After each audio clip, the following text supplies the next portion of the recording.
Ele era comum em Rank F, mas treinou com heróis lendários e se tornou overpower. Começamos a história acompanhando um cidadão ali sendo graciosamente espancado durante seu treinamento e temendo de arrasta por conta disso.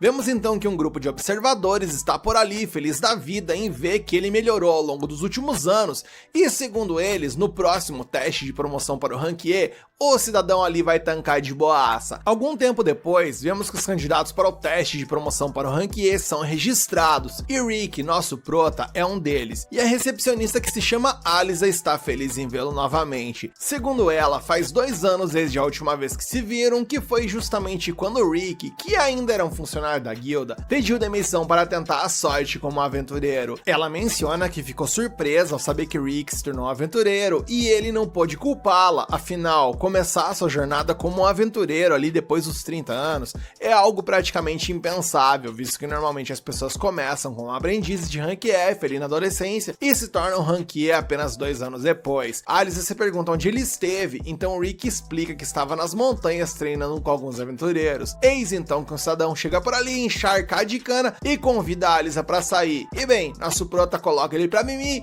e Rick aproveita para pedir a todos para beberem com responsabilidade e se inscreverem e ativarem o sininho caso ainda não sejam inscritos aqui no canal do Mob. Alisa então lhe dá seu bilhete de exame e deseja a ele uma boa sorte no teste para Rank E. Rick, porém, fica horrorizado quando seu bilhete tinha um número de 4242, o que, segundo ele, é considerado um número de muito azar. A cena muda e vemos que do lado de fora, Rick diz a uma garota chamada Rhianette que terminou seu registro, e ela chama a atenção dele pelo fato de que ele deveria focar nos olhos dela, não na sua comissão de frente. A cena volta lá pra dentro e vemos que todos ficam chocados ao ver uma marca da mão de Rick na armadura do sujeito, porque ela é feita de aço. Estão surpresos? Calma que tem mais. O cidadão ali que tá chumbado de cana é um ex-aventureiro de Rank A. Seu nome é Donald, o Cavaleiro Selvagem, e ele é um criminoso procurado. Alisa fica chocada ao se perguntar se Rick ficou forte o suficiente para deixar facilmente uma marca de sua mão em uma armadura de aço, e é nessas que a gente começa a ter a dimensão do quão overpower esse sujeito já é e se tornará durante a temporada. A cena muda e vemos que Rick está medindo sua altura e os examinadores ficam chocados ao ver que ele tem 32 anos. Ou seja, galera, segundo esses doidos é impossível ter um sonho depois dos 30. Depois disso, os participantes têm sua energia mágica testada colocando as mãos em uma bola de cristal. Alguns caras tiram D-,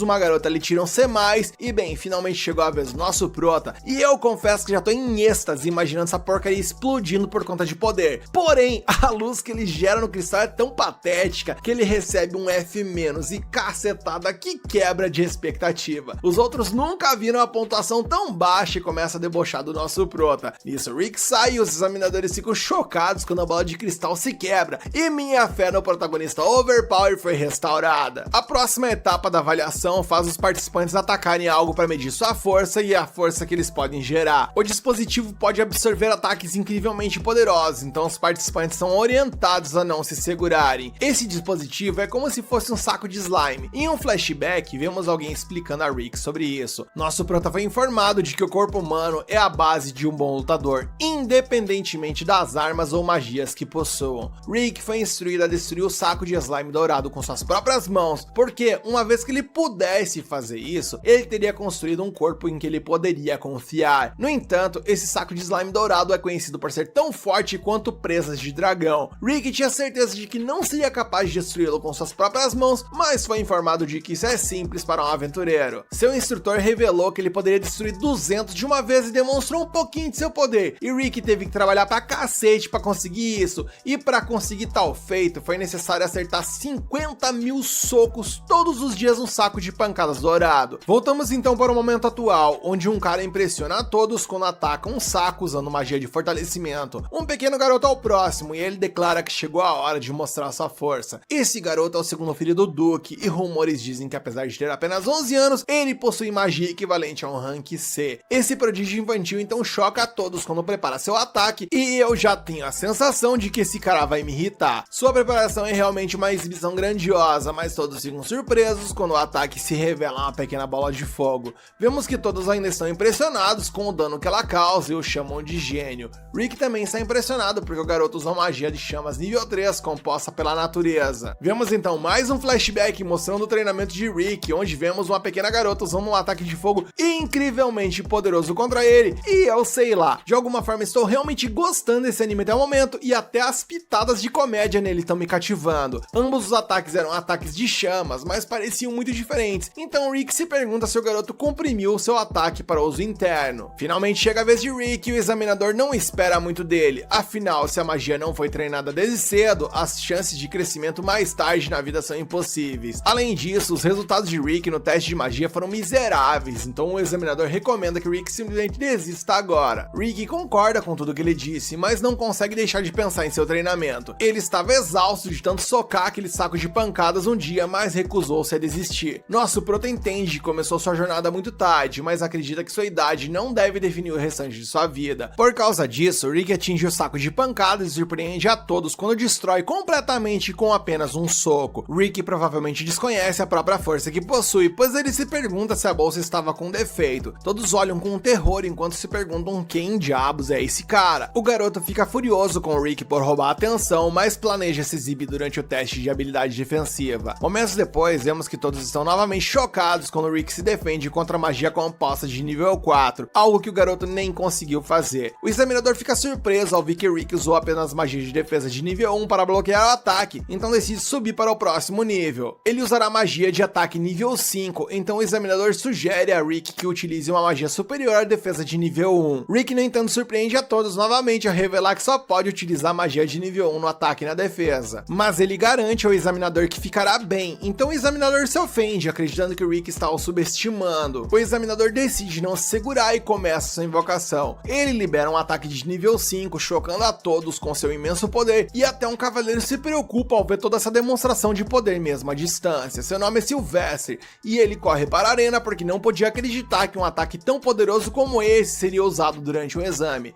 Sylvester é então informado sobre Rick e como ele conseguiu bloquear um ataque de nível 5 com apenas magia de defesa de nível 1. Ele assume que isso deve ser uma espécie de piada, mas é informado de que não é. É apenas um impressionante aventureiro de 32 anos. O relatório de Rick revela que ele foi recepcionista da guilda por 14 anos, e Sylvester parece não saber o que significa a palavra recepcionista, e o poder de Rick o faz se perguntar se isso é um título dado a alguém que derrotou um dragão. Meu sapato. A cena muda mais uma vez e após o exame escrito, Rick expressa como está confiante de que foi muito bem. Nesse momento, o prodígio chamado Freed se aproxima furiosamente de Rick, e eu tinha certeza absoluta de que esse cara seria irritante. Rick mal se lembra desse garoto, então assume que ele está perdido e se oferece para encontrar seus pais. O garoto fica fudido da cara e explica que Rick tirou toda a atenção que vinha para ele. Nesse momento, a irmã mais velha de Freed, que se chama Angélica, chega por ali e fica chateada que Rick fez seu irmão chorar. Freed diz que o homem de 40 anos estragou tudo, mas Rick corrige o irritado garoto, dizendo que ele tem apenas 30 e poucos. Angélica acredita apenas no seu irmão e desafia o homem de 40 anos para um duelo. E Rick aponta que ela só sujou a luva, mas Annette explica que pegar uma luva significa que ele aceitou o duelo. Momentos depois, os dois chegam a uma arena e a Angélica declara que irá punir o velhote. Como os duelos no reino permitem que cada participante proponha uma condição para o duelo, Angélica propõe que o perdedor deve servir ao vencedor até o fim de suas vidas, e seu irmão a incentiva, e eu só penso no quão profundo a moça acabou de cavar a própria cova. Angélica é uma cavaleira de segunda classe, e Rick fica chocado ao ver que isso significa que ela está no mesmo nível de um aventureiro de rank B. Aventureiros de rank B são poderosos o suficiente para derrotar monstros sozinhos, mas Annette ainda diz a Rick para pegar leve com ela. Rick pensa que ela entendeu tudo errado e aponta que ele é apenas um aventureiro de rank F que acabou de se registrar alguns dias atrás. Rick teme que não sairá vivo do duelo, então Annette diz para ele lembrar apenas do seu treinamento dos últimos 2 anos. Ele começa a se inspirar ao lembrar do treinamento, mas lembra também do quão terrível isso tudo foi, e essas lembranças o fazem vomitar. Annette diz para ele ser mais confiante e lembra do grupo que o treinou. Esse grupo, chamado de Punho de Oriralcum, orgulha-se de ser o mais forte do continente, e eles consideram Rick como um de seus membros. Rick agradece a Annette por restaurar sua confiança e se aproxima de Angélica. Angélica sabe que Rick é um rank F, então promete se abster de tirar sua vida. Ela se prepara para a luta e Rick percebe que ela é do tipo espadachim que fortalece seu corpo e armas. Angélica se pergunta se ele será capaz de acompanhar sua velocidade e Rick fica chocado quando ela passa voando por ele. Ela explica que desacelerou um pouco para Rick e se pergunta se ele não está falando porque está chocado. O pequeno nerd ri do prota e explica que as pessoas chamam sua irmã de Flash por causa de sua velocidade. Angélica declara que atacará de verdade dessa vez e usa seu ataque incrivelmente rápido novamente. Rick fica quieto novamente, mas vemos que é porque ele vê a Angélica se movendo movendo muito devagar. Ela é ainda mais lenta do que quando Rick anda, então ele se pergunta por que alguém a chamaria de Flash. Rick, que ainda não percebeu o quão deslocado da realidade ele é, desvia facilmente do ataque dela, mas Angélica pensa que isso tudo foi apenas sorte, pois apenas alguns cavaleiros de primeira classe são capazes de reagir adequadamente à sua velocidade. Ela tem certeza absoluta de que ele não vai conseguir desviar uma próxima vez, mas Rick continua desapontado com a lentidão dos movimentos dela. Ele não acredita que ela seja uma cavaleira e se pergunta se ela conseguiu o título por causa de nepotismo. Rick considera por um momento que ele pode realmente ser forte, mas então ri dessa ideia. Ele se prepara para desviar do ataque novamente, mas Angélica tropeça e começa a rolar descontroladamente em sua direção. Rick mal consegue desviar de seu ataque descontrolado, mas não percebe. Ele não consegue ler os movimentos dela e assume que aquilo ali foi uma habilidade incrível. Esse pequeno incidente o faz lembrar que ele é apenas um rank F e que há uma grande diferença de habilidade entre ele e uma cavaleira de segunda classe. Angélica sabe que realmente tropeçou, mas decide fingir que o ataque foi proposital. Ela declara que ela atacará novamente, mas se moverá ainda mais rápido dessa vez. Seu próximo ataque causa um grande desgaste em seu corpo, então ela só pode utilizá-lo 3 vezes. Ela usa o ataque que deveria ser muito rápido, mas ainda é bem lento aos olhos de Rick. O desavisado Rick teme que ela possa estar utilizando outro ataque rolante aterrorizante se ele fizer o movimento errado, então ele desvia cuidadosamente. Angélica fica chocada e se pergunta o que deve fazer, pois só pode utilizar o ataque mais 2 vezes. Ela então decide usar seus 2 últimos ataques em sucessão e Rick percebe que precisa revidar. Nesse momento, Angélica tropeça novamente em sua última tentativa. Rick pensa que é outra técnica aterrorizante e teme que seu ataque não aterrisse a tempo. Quando a poeira se dissipa, vemos que o ataque de Rick criou uma cratera imensa no chão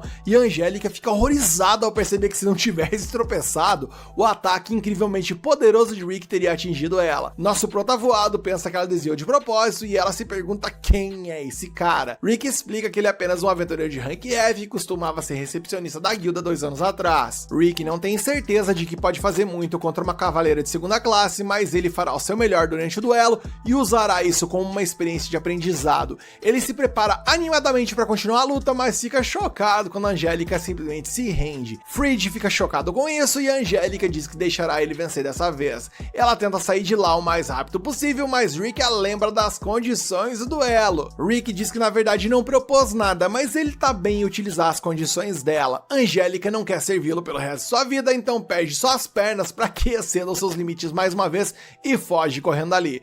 Rick não sabe se deve considerar isso uma vitória ou não, mas Rianette o lembra que tem coisa mais importante vindo por aí.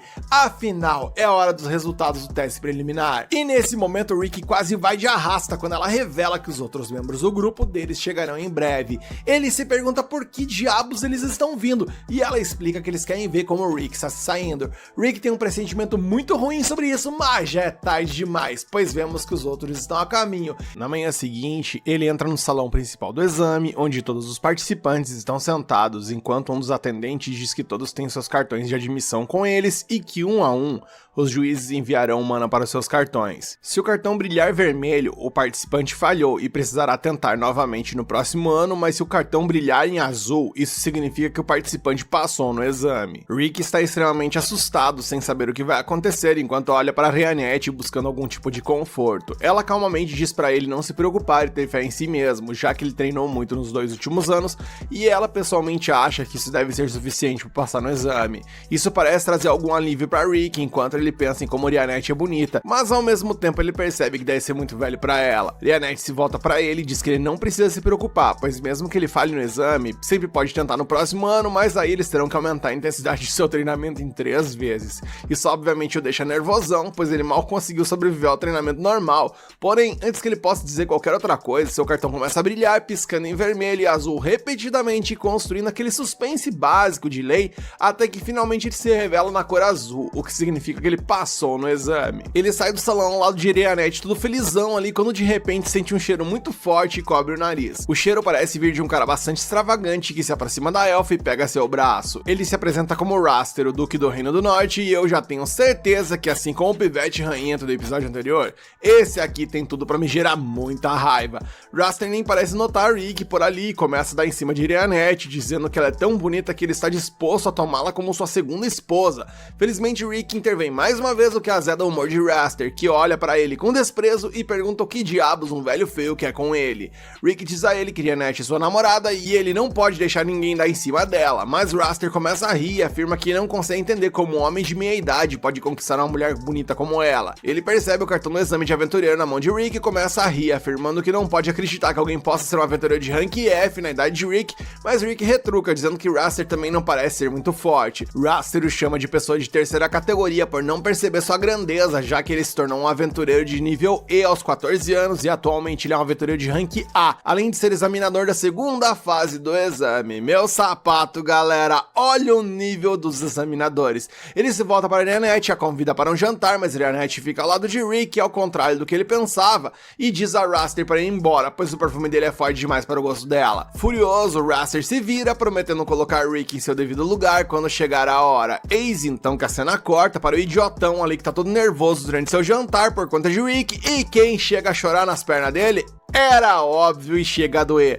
Angélica e Reese, os dois palermas do episódio anterior reclamando que Rick fez malvadeza com eles. Na manhã seguinte, quando Rick chega ao centro dos exames, ele descobre que a segunda fase será batalhas simuladas, o que o assusta. Jeanette já pede pra ele se conter, mas Rick diz que terá que dar tudo de si contra esses participantes fortes, principalmente se Raster for seu examinador. De repente, um cara chama Rick e diz que ele será o examinador do dia. Isso faz com que Rick se sinta um pouco aliviado, enquanto o cara diz a Rick que é realmente inspirador ver um cara da idade dele tentando se tornar um aventureiro. O examinador se apresenta como Lynx e informa a Rick que ele também decidiu se tornar um aventureiro bem tarde, aos 25 anos, e tem se esforçado desde então. Ele diz a Rick que seu objetivo é se tornar um aventureiro de rank A, mas só se tornou nível B até então e isso já levou 20 anos, então ele nem sabe se um nível mais alto poderá ser possível para ele. Rick lhe dá um pouco de confiança e eles apertam as mãos antes do examinador sair, desejando boa sorte a Rick. Após essa interação, enquanto está na sala de espera, Rick parece estar ali de bom humor e tal, quando uma pessoa abre a porta e informa aos participantes que o examinador Lynx adoeceu repentinamente, então Raster assumirá o seu lugar por enquanto. Mas que desculpinha mais esfarrapada,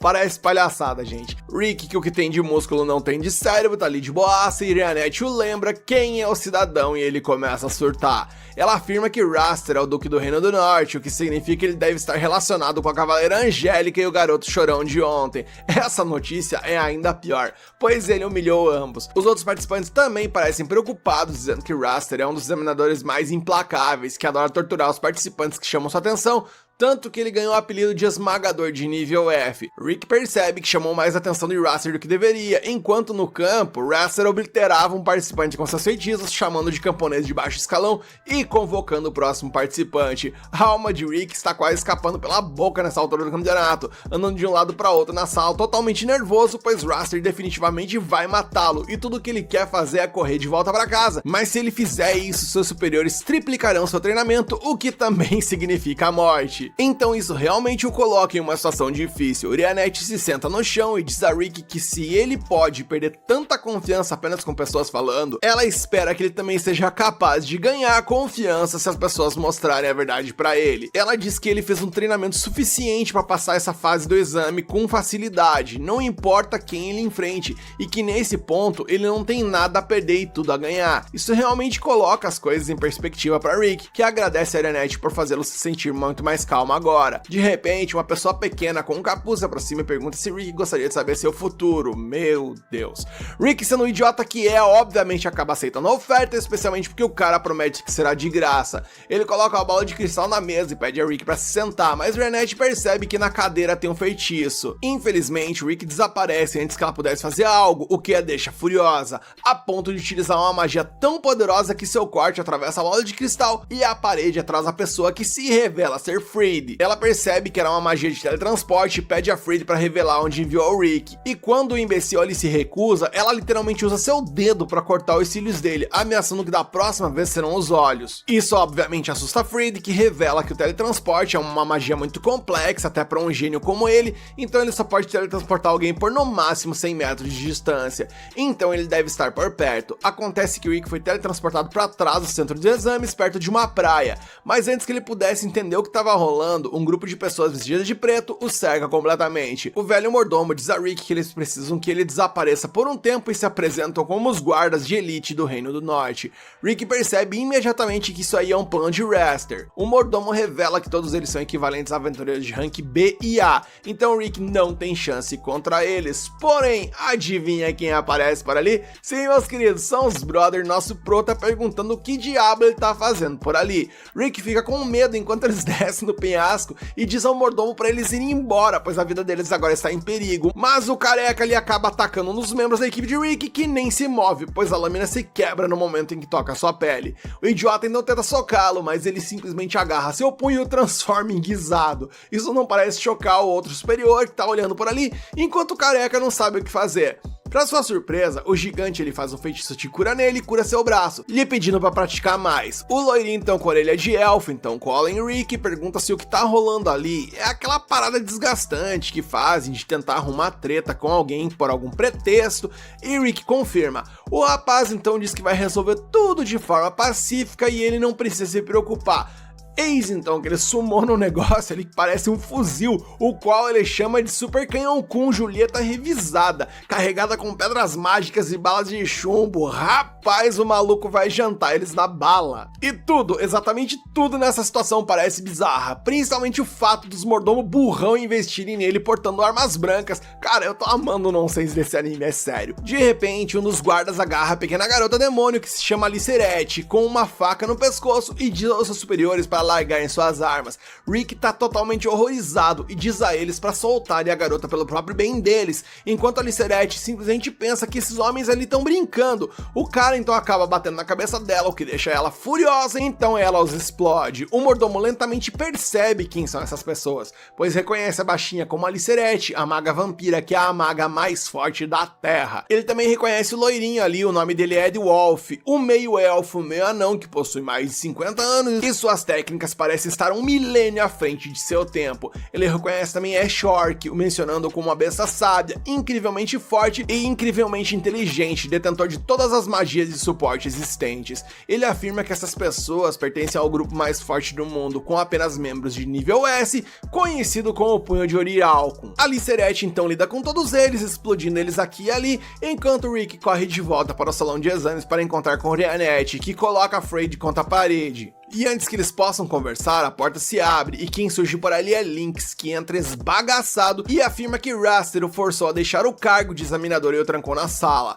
Raster perguntou a ele qual era o seu sonho e Lynx mencionou que ele era pobre e veio do interior. Seu sonho é construir uma escola para as crianças de lá e as ajudar a estudar. Raster diz a ele que se as crianças forem ensinadas por alguém idoso e medíocre como ele, certamente se tornarão pessoas medíocres também. Ele diz a Rick para sair do salão de exames para sua segurança e Rick está gloriosamente fudido da cara.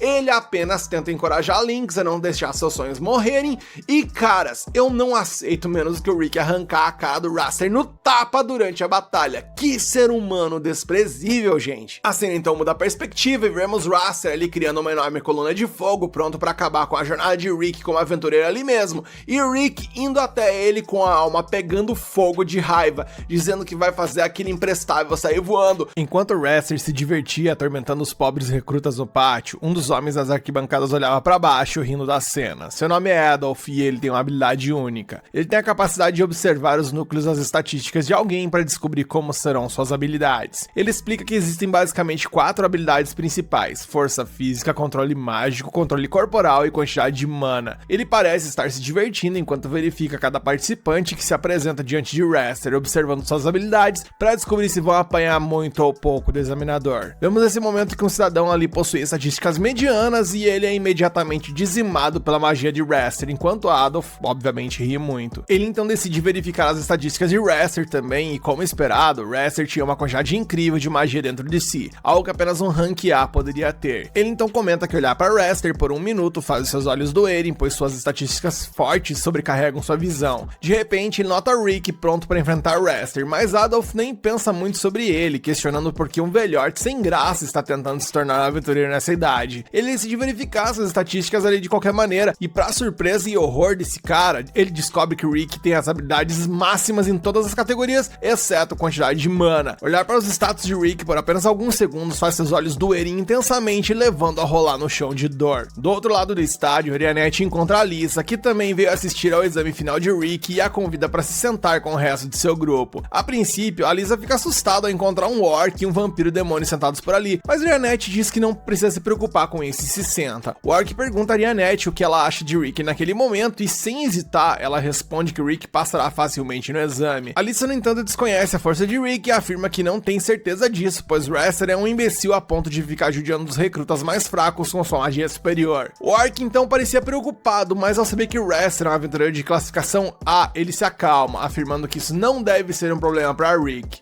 No campo de batalha, Wrestler o elogia por escapar de seus guardas, mas diz que não é pra se achar muito, pois os guardas eram, no final das contas, uns plebeus, enquanto ele é um prodígio de classificação A e um duque do Reino do Norte. Rick pergunta por que Wrestler se tornou um aventureiro, e ele responde que ele era um gênio e pensou em adicionar um aventureiro de classificação A em seu currículo para trazer ainda mais prestígio à sua família nobre. Mas na verdade ele não respeita os aventureiros e os considera todos uns camponeses, e esse comentário enfurece nosso prota, que decide que perder para alguém que pensa dessa forma não é uma opção. Após isso, a batalha começa e imediatamente Wrestler dispara um jato de gelo em direção a Rick, que passa por Rick enquanto ele permanece imóvel. Wrestler ri, pois estava apenas brincando com ele, querendo assustá-lo. Enquanto isso, Rick tenta se acalmar, pois não pode deixar sua raiva controlar suas ações, lembrando-se de Rianette, que disse para ele ficar calmo e observar seu oponente durante o primeiro minuto. Wrestler acha que Rick está com muito medo de fazer qualquer coisa, então decide terminar a batalha o mais rápido possível. Ele usa sua magia de fogo extremamente forte e ataca Rick com ela, mas para surpresa de todos, Rick emerge das chamas sem nem mesmo um único arranhão em seu corpo. A Lisa fica surpresa enquanto o orc diz a ela que um ataque tão pequeno como aquele não faria nada ao corpo de Rick. Ele diz a ela que entre os 4 atributos principais, a quantidade de mana só pode ser treinada e desenvolvida até os 20 anos, mas como Rick começou a treinar aos 30, não havia como aumentar suas reservas. Por causa disso, o orc decidiu focar principalmente na resistência física e o que ela poderia trazer de bom. Para iniciar seu treinamento,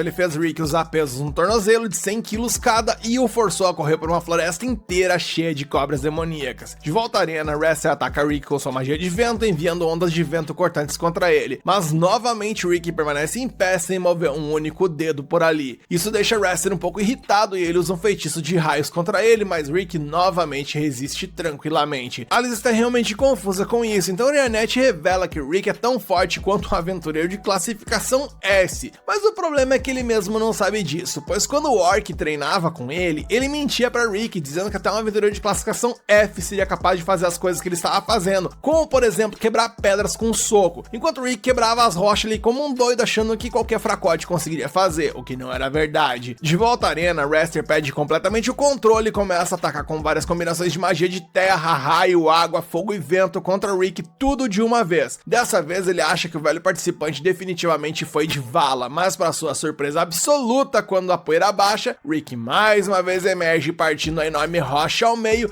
e Wrestler fica chocado com a força do corpo de Rick, então decide resolver o problema com suas próprias mãos. Ele então usa magia para reforçar seu corpo e torna seu punho mais duro que aço, enquanto corre em direção de Rick com extrema velocidade. Rick, no entanto, não se move de sua posição e simplesmente lança um soco que, ao se conectar com o soco de Wrestler, faz com que ele seja imediatamente arremessado para longe. No entanto, ele recupera o equilíbrio e cai em pé, confuso sobre como esse homem é capaz de resistir aos seus ataques. Enquanto Rick decide que já observou o suficiente e chega à conclusão de que, embora Wrestler tenha uma quantidade incrível de mana, ele nunca treinou o suficiente, pois conseguia tudo o que queria facilmente. Por causa disso, cada movimento desse cara é completamente rude e ineficiente, e isso dá a Rick uma confiança insana, pois ele percebe que não há como perder para esse projeto de homem que está mais para um fracasso de possibilidades. Wrestler finalmente fica sério e decide utilizar sua magia de fogo mais forte de seu arsenal, mas mais uma vez, depois de dar tudo de si, o ataque de fogo de Wrestler é facilmente bloqueado por Rick, que simplesmente utilizou a mão para parar o ataque.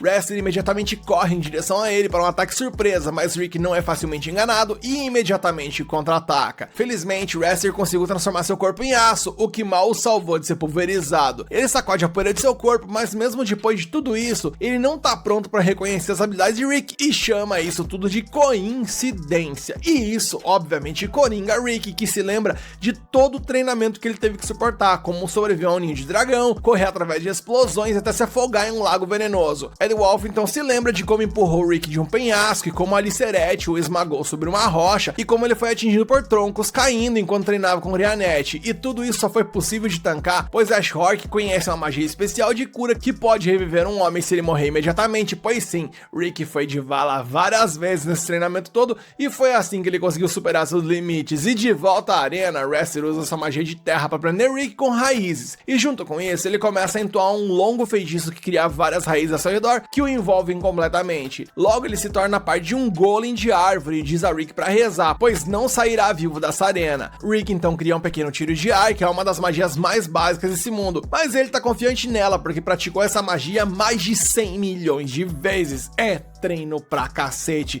Ele então quebra as raízes que o prendiam enquanto o Wrestler desce pra finalizá-lo com um soco mágico. Rick também lança seu soco e ambos colidem no meio da arena, enviando uma grande onda de choque por toda parte. A princípio, o Wrestler estava confiante em seu poder, mas pra sua surpresa, o tiro de ar de Rick supera completamente sua magia e seu golem de árvore, e eles explodem em pequenos pedaços, lançando o Wrestler de volta para as arquibancadas, onde ele fica inconsciente enquanto todos no estádio não conseguem acreditar que o examinador mais forte e torturante dos Rank F foi derrotado por um recruta. Mais tarde, Rick se encontra com seus amigos e todos o parabenizam por passar no teste, mas antes que pudessem almoçar, Wrestler aparece com seus irmãos. Ele diz a Rick que garantirá ser o examinador novamente quando ele for fazer o seu próximo exame de promoção e promete derrotá-lo na próxima vez antes de ir embora. Mais tarde naquela noite, os resultados dos aventureiros são revelados e enquanto os outros festejam na taverna, Rick e Rianette aguardam ansiosamente o nome dele ser chamado, imaginando quantas aventuras os aguardam no futuro. À medida em que os nomes são chamados um por um, Rick parece bastante calmo. Rianette pergunta como ele pode estar tão tranquilo de repente quando mais cedo ele estava dando tela azul de nervoso durante o teste. Ele diz a ela que acabou de se lembrar de algo importante e começa a pensar em uma história que leu na infância. Na história do aventureiro chamado Yamato, mencionava-se o nome do maior monstro do mundo, Kaiser. Dizia-se que qualquer um que derrotasse o monstro supremo poderia obter um tesouro que realizaria todos os seus desejos. Inspirado por essa história, o jovem Rick contou aos seus pais sobre seu sonho de se tornar um aventureiro. No entanto, seus pais não apoiaram seus sonhos. Seu pai disse que o livro e as histórias nele contidas eram apenas contos de fadas, então nenhum monstro supremo ou tesouro existia. Enquanto sua mãe lhe disse que se tornar um aventureiro era muito arriscado e ela não queria que ele se colocasse em perigo. Ambos disseram a Rick para encontrar um emprego real e estável e ele ficou desanimado. Um dia, um médico lhe disse que descobriu uma característica única em Rick, mas não há certeza de quando ela se ativará. Pensar sobre essa característica única fez Rick ficar ainda mais determinado a se tornar um aventureiro, e ele pensou que quando sua característica se ativasse e ele obtivesse sua habilidade inata, ele contaria isso aos seus pais. No dia seguinte, Rick se gabou de sua habilidade para seus amigos na escola, e eles começaram a perguntar se a habilidade dele já tinha se ativado. Rick lhes disse para serem pacientes, porque coisas boas levam tempo, mas à medida que os dias passavam e sua habilidade não se ativava, ele também começou a ficar desesperado. Vemos então que os anos se passaram e Rick se tornou um adolescente, mas sua habilidade ainda não havia se manifestado, deixando em um estado constante de depressão. Seus amigos lhe disseram que mesmo que ele tenha a característica, há casos em que a habilidade nunca se ativa. Isso não ajudou com a depressão de Rick e seus amigos sugeriram que ele tentasse se tornar um aventureiro, apesar de sua habilidade não se ativar. Eles lhe disseram que até mesmo um aventureiro sem uma habilidade inata ganha uma boa grana com isso, mas para Rick, esse papo nunca foi sobre dinheiro.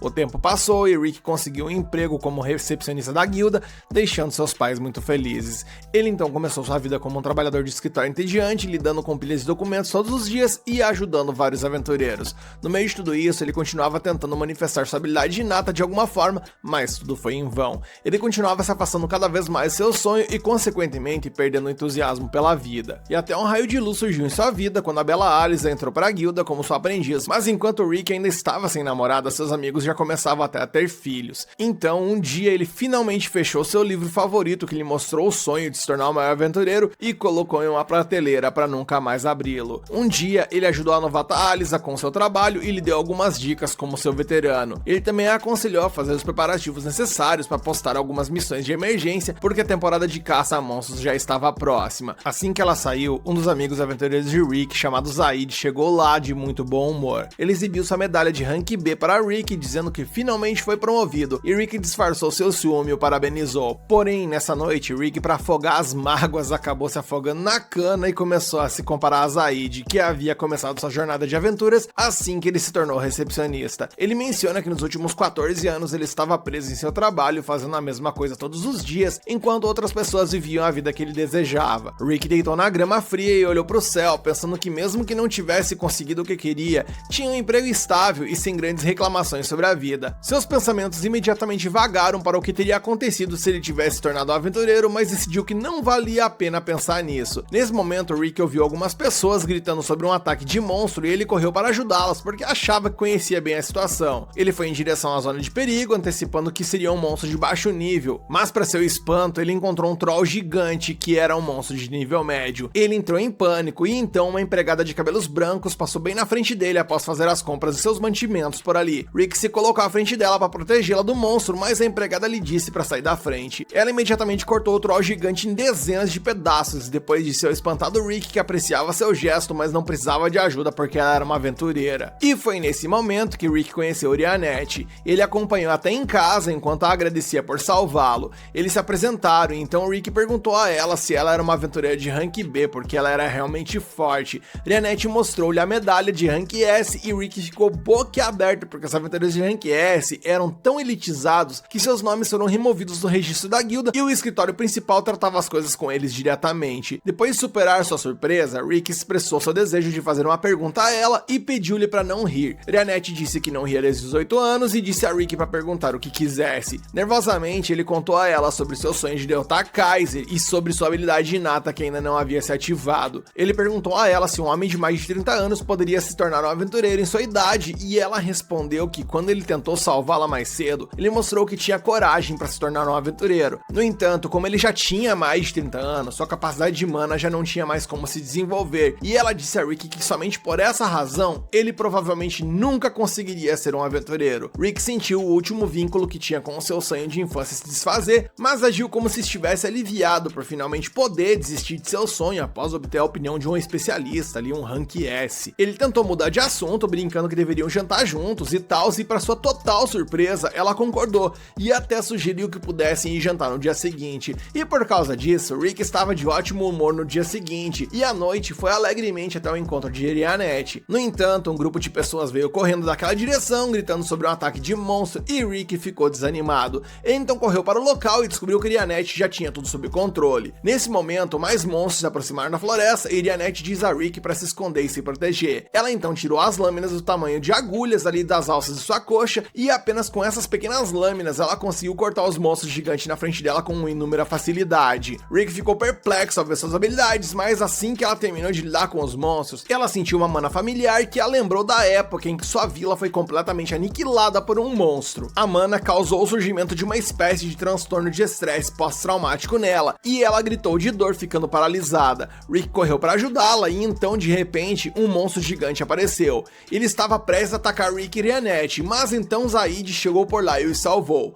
Ele perguntou a Rick por que ele escolheu um lugar infestado de monstros para seu encontro e então disse para ele recuar enquanto cuidava das coisas. Mas dois aventureiros que chegavam ali na guilda a pegar trabalhos vieram apoiá-lo e combinaram seus poderes para congelar os monstros utilizando magia de gelo e então Zaid encantou seu machado com magia de vento, cortando os monstros com facilidade. Enquanto Rick estava com ciúmes dos aventureiros, Orianette disse a ele que o perigo estava se aproximando deles e eles precisavam fugir. Ela disse a ele que os aventureiros de rank B aqui não eram fortes o suficientes para lutar contra o monstro que estava vindo. Rick perguntou do que ela estava falando e ela disse que um dragão estava se aproximando deles. Rick não conseguia acreditar, mesmo ela lhe dizendo que sempre que sente a mana de um dragão, seu trauma toma conta de seu corpo e ela não consegue controlar sua mana adequadamente. E nesse momento, no entanto, um dragão enorme apareceu acima deles e todos ficaram apavorados. Zaid lhes disse a regra não escrita da guilda de aventureiros de que se alguém abaixo de um certo rank enfrentar um dragão, eles devem imediatamente fugir. Mas o mago com ele estava quase sujando as calças de medo do dragão, que num estado de pânico completo, cometeu o erro de atacá-lo. E enfurecido por isso, o dragão rugiu alto e a onda de choque do rugido foi suficiente para derrubar todos eles. Zaid disse a todos para correrem por suas vidas, mas antes deles conseguirem escapar, descobriram que isso era impossível, pois o dragão colocou uma redoma ali como se fosse uma barreira para impedir que eles fugissem. Zaid até atingiu a barreira com seu machado, o que não fez diferença alguma. O dragão então começou a se aproximar deles e Zaid aceitou que aquele seria seu fim. Nesse momento, surpreendendo a todos, Rick começou a caminhar em direção ao dragão. Ele disse que pode ter vivido sua vida como um simples recepcionista, mas se enfrentar o dragão agora, morrerá como um aventureiro. Pra dizer a verdade, ele estava morrendo de medo, mas ao mesmo tempo sentia uma pequena chama queimando dentro dele,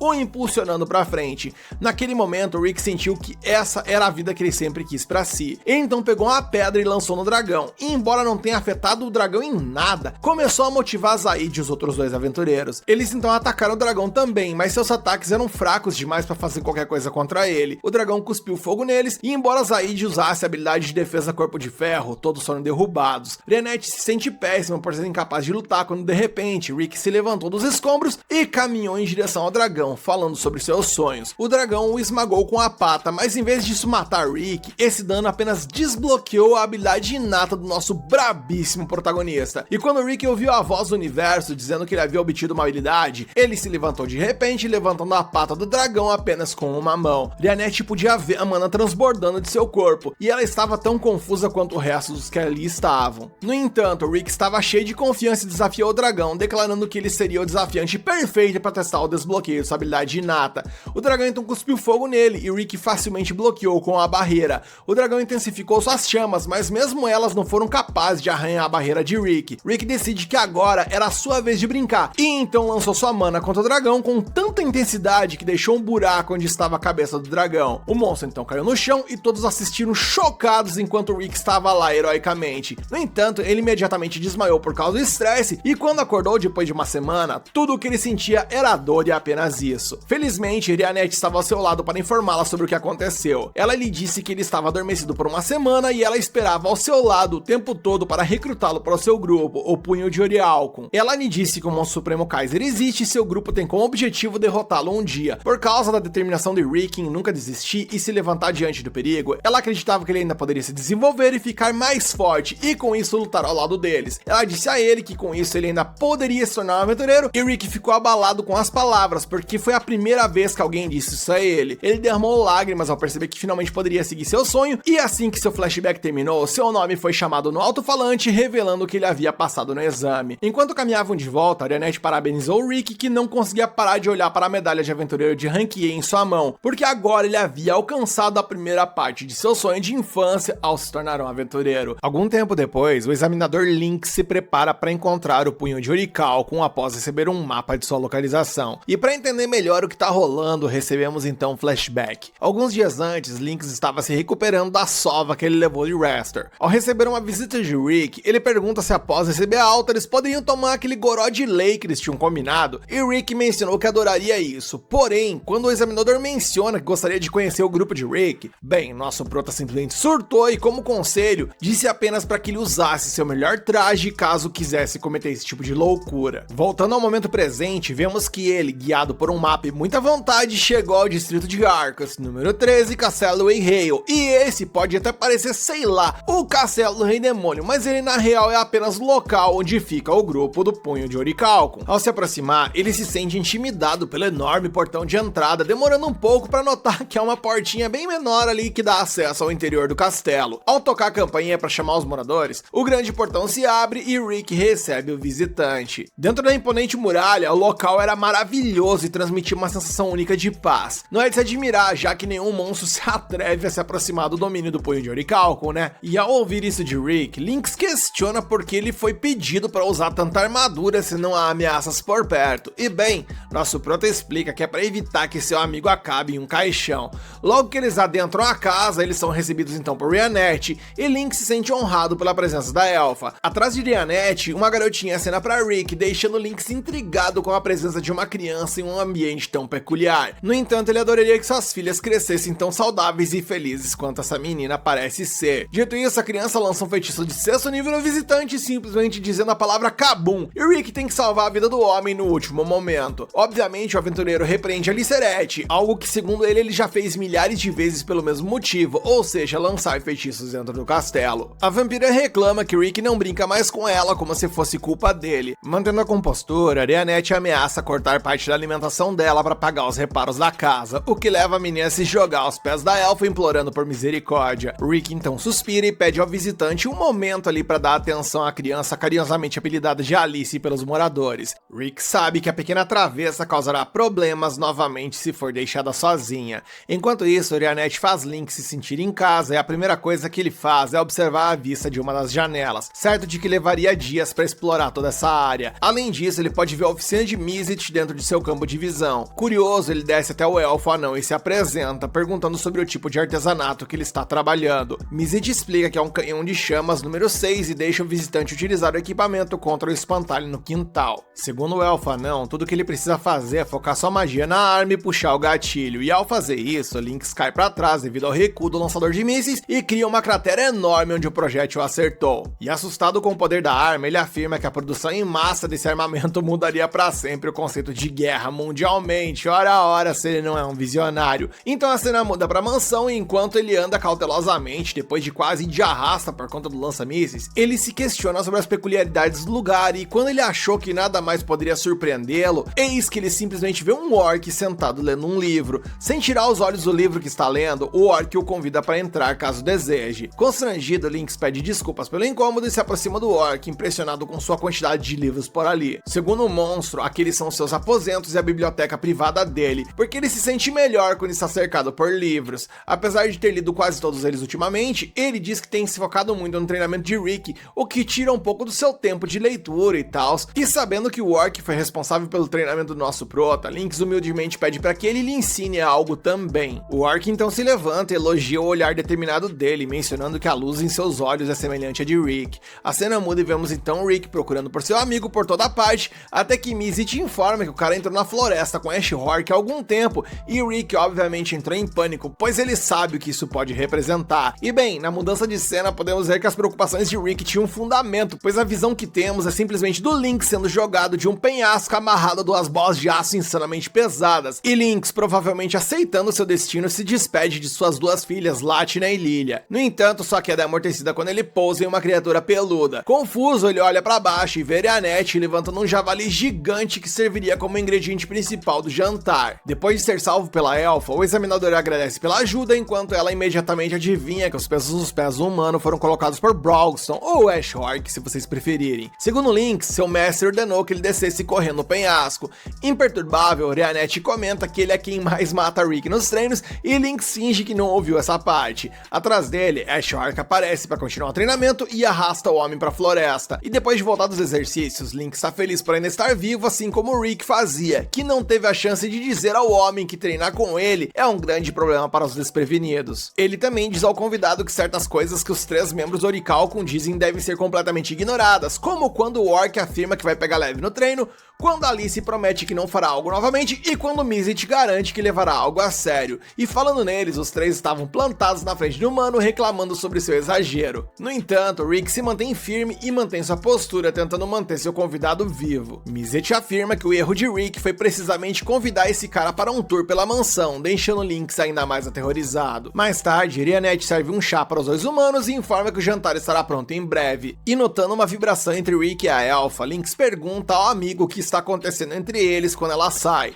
Rick pensa que não está acontecendo nada de especial, especialmente porque ele é apenas um cara chato de 30 anos e tal. No entanto, Lynx aponta que a diferença de idade não deveria importar muito. Por exemplo, sua esposa é 20 anos mais jovem do que ele e de qualquer forma, ele sabe que nada pode ser forçado quando se trata de amor. Em algum momento, se for para ser, os sentimentos deles se alinharão e tudo mais se encaixará num piscar de olhos. Um pouco mais tarde, durante o jantar, Lynx expressa gratidão pela refeição e Rick insiste que seu convidado coma bastante, algo que Alice já fez, mas ainda acha insuficiente. Além dela, os outros 2 membros do grupo também querem comer ou beber mais, então Arianette se levanta para servir a todos. E Lynx diz a Rick que esse é o momento perfeito para se oferecer para ajudar a elfa e fortalecer o seu vínculo, então Rick se apressa para não perder a oportunidade. Enquanto isso, Lynx fica curioso sobre a habilidade inata de Rick e o orc explica que Rick não pode ativar a habilidade por conta própria, e por conta disso ela depende de certos fatores para que isso aconteça. Ele comenta que se o prota controlar o despertar da sua força bruta, ele certamente será mais forte até do que os membros do grupo.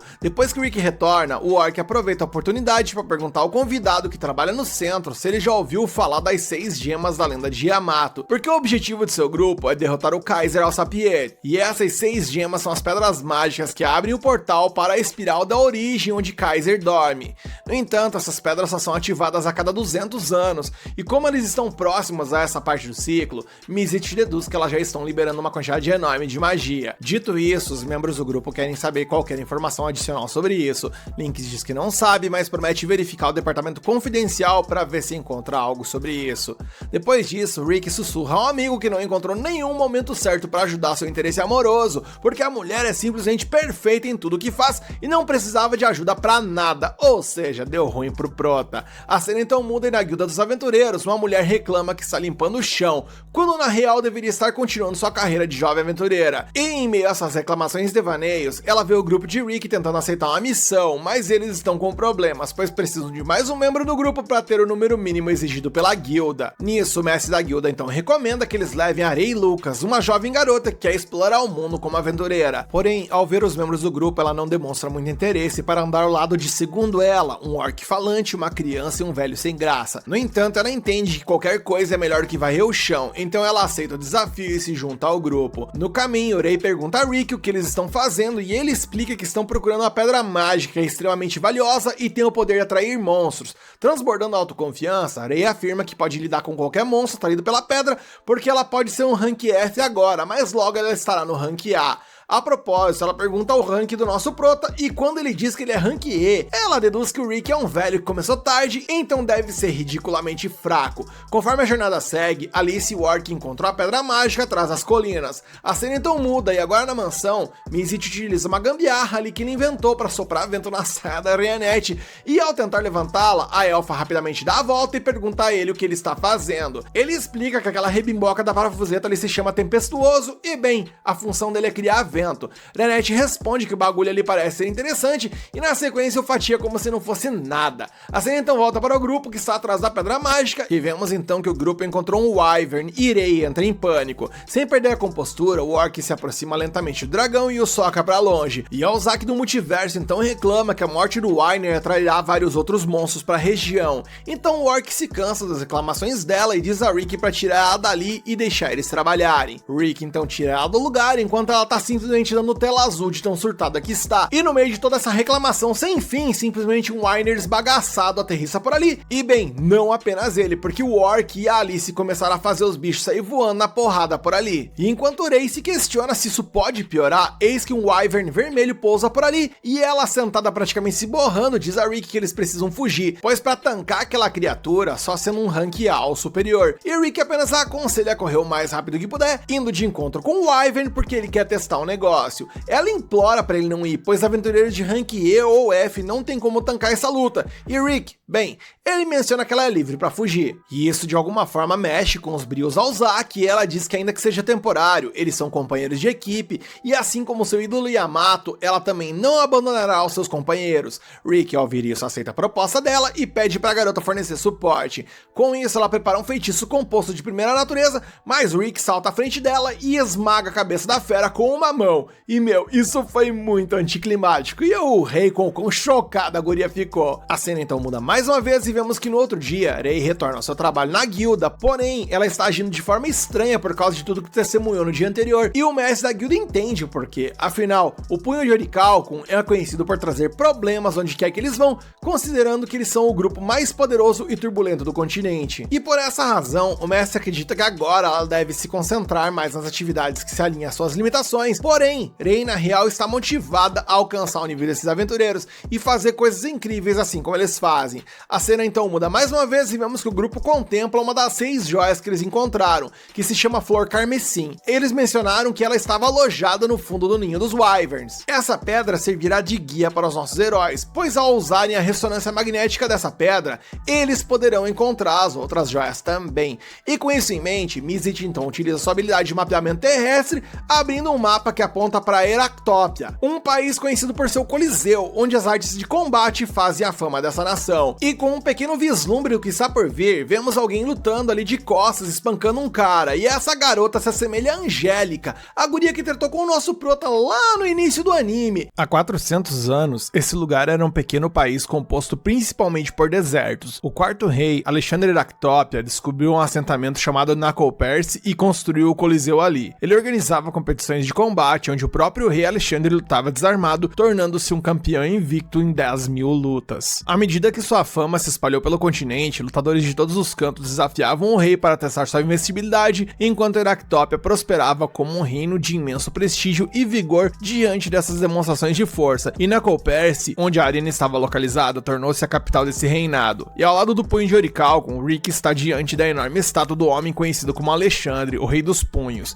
Ashhork diz a eles que teria adorado lutar pelo menos uma vez contra esse homem mítico, embora Rick ache que tal duelo poderia acabar com o reino. Rianete observa que esse tipo de combate como entretenimento ainda prospera hoje em dia, como parte central da tradição desse lugar, o que Rick entende, já que a ocupação de lutador em Heractópia é extremamente comum. Eles até têm um nome especial para aqueles que batalham nesses eventos, no caso, eles são chamados de pugilistas. Com isso dito, o grupo parte em busca da joia que vieram procurar, e apesar de ali ser uma cidade acostumada a brutamontes, vemos que o nosso grupo, ao caminhar pelas ruas, acaba assustando os habitantes, principalmente quando Ashhork se aproxima deles. Rick inclusive chegou em um ali apenas para fazer algumas perguntas, mas o homem dá no pé apavorado pela presença do orc, e percebendo que não fará progresso, Rick sugere que procure informações sobre as 6 joias na prefeitura. No entanto, o grito de uma grande defesa chama a atenção no grupo, e eles veem uma mulher fera sendo assediada por um homem. O orc se aproxima para fazer algumas perguntas ali, mas o homem se ofende com a presença dele, avisando que ele é pugilista e, portanto, não tem medo de problemas. Ashhork não parece intimidado e até comenta que o careca ali não parece ser muito forte, irritando ainda mais o homem, que então desafia o orc para uma luta em um beco próximo. Em questão de segundos, vemos que o orc derrota o homem, que agora concorda em responder às suas perguntas. Ele se apresenta como Gold, enquanto a garota felina se apresenta como Milícia. Indo direto ao ponto, a sábia criatura mostra a eles a joia e pergunta se eles viram alguma joia semelhante por ali que pareça com aquela, e ambos sentem que viram algo parecido em algum lugar próximo, embora eles não saibam exatamente onde. E conforme a cena vai evoluindo, vemos que atrás do grupo uma multidão se reúne para testemunhar o show de abertura do torneio Rei dos Punhos. Gold se mostra empolgado e revela que essa é a parada de anúncio do torneio da cidade, onde o vencedor se torna o campeão dos pugilistas, e a garota felina mal pode esperar para que esses 2 meses que antecedem o evento passem rapidamente. Esse festival é tão importante que cerca de 500.000 pessoas vêm a Heractópia todos os anos para assistir. Animados pela multidão, eles veem um pugilista chamado Karen Urwolf, que venceu o torneio do Rei dos Punhos 5 vezes, sendo 3 delas consecutivamente. Admirando o lutador sendo carregado por um elefante entre a multidão, Gold sonha em alcançar esse nível um dia. Falando sobre uma joia esférica brilhante, Milícia percebe que o cinturão de campeão de Karen ostenta uma relíquia idêntica à procurada pelos estrangeiros. Ashhork a reconhece imediatamente como Ouro Soberano, uma das 6 joias. Após o desfile, o famoso pugilista entra na academia onde treina e um homem se aproxima de Karen para agradecer pelo show. O lutador não se importa porque sabe da importância de empolgar as pessoas à véspera do torneio. No entanto, o homem de tapa-olho não acredita que Karen esteja indo muito bem, o que o pugilista nega. Nesse ponto, os 3 membros do punho de Orichalcum entram na academia em busca do grande campeão,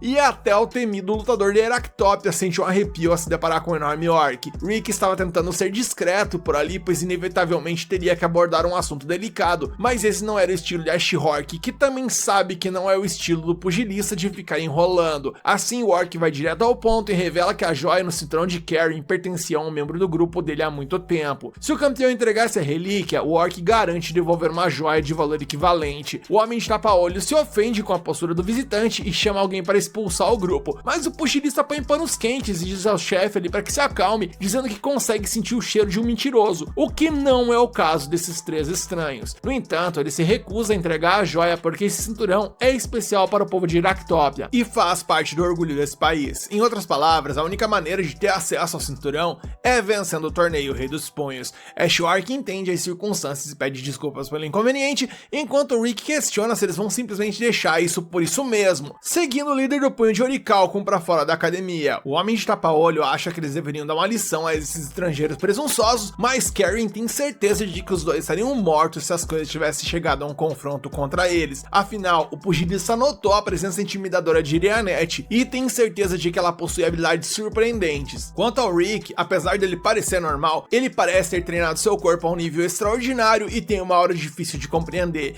E por fim, Karen sabe que o orc carrega um poder absoluto dentro de si. E lá fora, Ashhork revela o plano de se tornar um pugilista para vencer o torneio e conquistar o cinturão. Para entrar no torneio, é preciso passar pelas preliminares realizadas no leste e oeste do reino e avançar nas rodadas até vencer o bloco, onde todos também estão qualificados. eliminados. Depois disso, os vencedores passam para as oitavas de final do torneio. O Orc deixa Rick com a Liga Ocidental, enquanto ele segue para o leste, e para evitar se perder nesse lugar desconhecido, o Orc providenciou um guia pessoal, um homem chamado Gold, sim, o carinha lá do início. Então Orianette informa a Rick que ele precisa passar por um teste para ganhar o direito de ser um pugilista. Ela o leva para uma batalha simulada, onde seu oponente será escolhido aleatoriamente entre os novos competidores. Rick pergunta se o seu oponente é forte, e o organizador diz que é um novato promissor que venceu todas as partidas preliminares do torneio. No entanto, mesmo que Rick perca, ele ainda pode se classificar se demonstrar certo nível de habilidade. De repente, a rival de Rick se apresenta como Flash e ele imediatamente reconhece a voz. E bem, ela é ninguém mais, ninguém menos que a Angélica, a nobre mimada que ele derrotou lá no início do anime, causando todo aquele problema com a família dela, com os outros irmãos e tal. No entanto, é a Angélica quem entra em pânico ao perceber que seu oponente é Rick. Na plateia, dois velhos assistem a batalha simulada junto com alguns outros homens, já que a beleza de Angélica tende a atrair a atenção masculina onde quer que ela vá. Embora ela tenha rapidamente ganhado fama por sua ascensão meteórica nas preliminares, um dos velhos adverte quanto a subestimar o outro novato, observando que surpresas acontecem no torneio de vez em quando. E no ringue, Rick pergunta se o irmão mais velho dela também está na cidade, mas ela diz que veio sozinha, o que o tranquiliza. Por outro lado, Angélica está tensa enfrentando o homem que a derrotou sem nem suar lá atrás. Mesmo que ela não precise vencer para avançar, ela não quer perder essa luta. E mais uma vez, Angélica não percebe Rick como um ameaçador, mas ela se lembra de como o subestimou na última vez e promete manter a guarda alta o tempo todo. Ela então tenta usar sua habilidade de passo instantâneo, mas acaba tropeçando e falhando para sua surpresa. Envergonhada, ela se levanta e tenta novamente apenas para descobrir que ela não tropeçou coisa nenhuma. Na real, o Rick estava basicamente fazendo a tropeçar em uma velocidade tão alta que era imperceptível aos olhos de quem assistia. Ele então pergunta se ela gostou da habilidade que ele aprendeu recentemente e, segundo ele, esse é o primeiro dos 8 segredos de como pegar leve. A rasteira é uma técnica projetada para desmoralizar o oponente, não permitindo que ele permaneça em pé. Essencialmente, Rick estava derrubando as pernas dela tão rapidamente que até mesmo ela, uma cavaleira de segunda classe, não conseguia ver. Tentando manter a dignidade, ela tenta manter a distância, mas isso se mostra inútil. Enquanto ela se afasta, é derrubada novamente, caindo desajeitadamente no campo de batalha. Enquanto ele continuava a derrubá-la toda vez que ela se levantava, Rick parecia se sentir culpado por quão fácil a luta estava sendo e elogiou a dificuldade de sincronizar suas rasteiras, dada a incrível velocidade dela, e a encoraja a continuar na luta inclusive, porque ele promete dar tudo de si a partir de agora. Mas bem, Angélica levanta as mãos e se rende imediatamente. Assim, Rick ganha permissão para competir após derrubar a manobra 5 vezes. No entanto, ela não aceita bem a nova humilhação por parte de alguém que ela considera um velho. Rick a corrige novamente, explicando que ele tem apenas pouco mais de 30 anos. Angélica, agora chorando, pergunta quantas vezes ela precisa ser humilhada por ele antes que ele esteja satisfeito. Rick apressadamente explica que ela está interpretando mal toda a situação, desesperado para mudar de assunto. Nisso ele a convida para comer algo, que por coincidência eles acabam indo a uma pousada administrada por milícia lá do início do episódio, sendo essa pousada administrada por ela e seus pais. Após servir alguns petiscos na mesa do pugilista, a gata pergunta onde está Ash Hork, ficando triste ao saber que ele está participando das preliminares orientais. Quando a garçonete se afasta, Angélica pergunta a Rick por que ele se tornou um pugilista, e ele revela que seu objetivo é vencer o torneio Rei dos Punhos. A garota acha sua ambição ofensiva, mas nem tem como protestar sobre isso. Mesmo assim, ela informa que é impossível para ele competir esse ano, explicando que chegar às oitavas de final é uma jornada longa com pouco tempo restante. Por exemplo, apenas aqueles que conseguem vencer 40 partidas no semestre ganham acesso à liga. E o máximo que um lutador pode lutar durante um mês é 10 lutas, devido à intensidade das lutas e tal.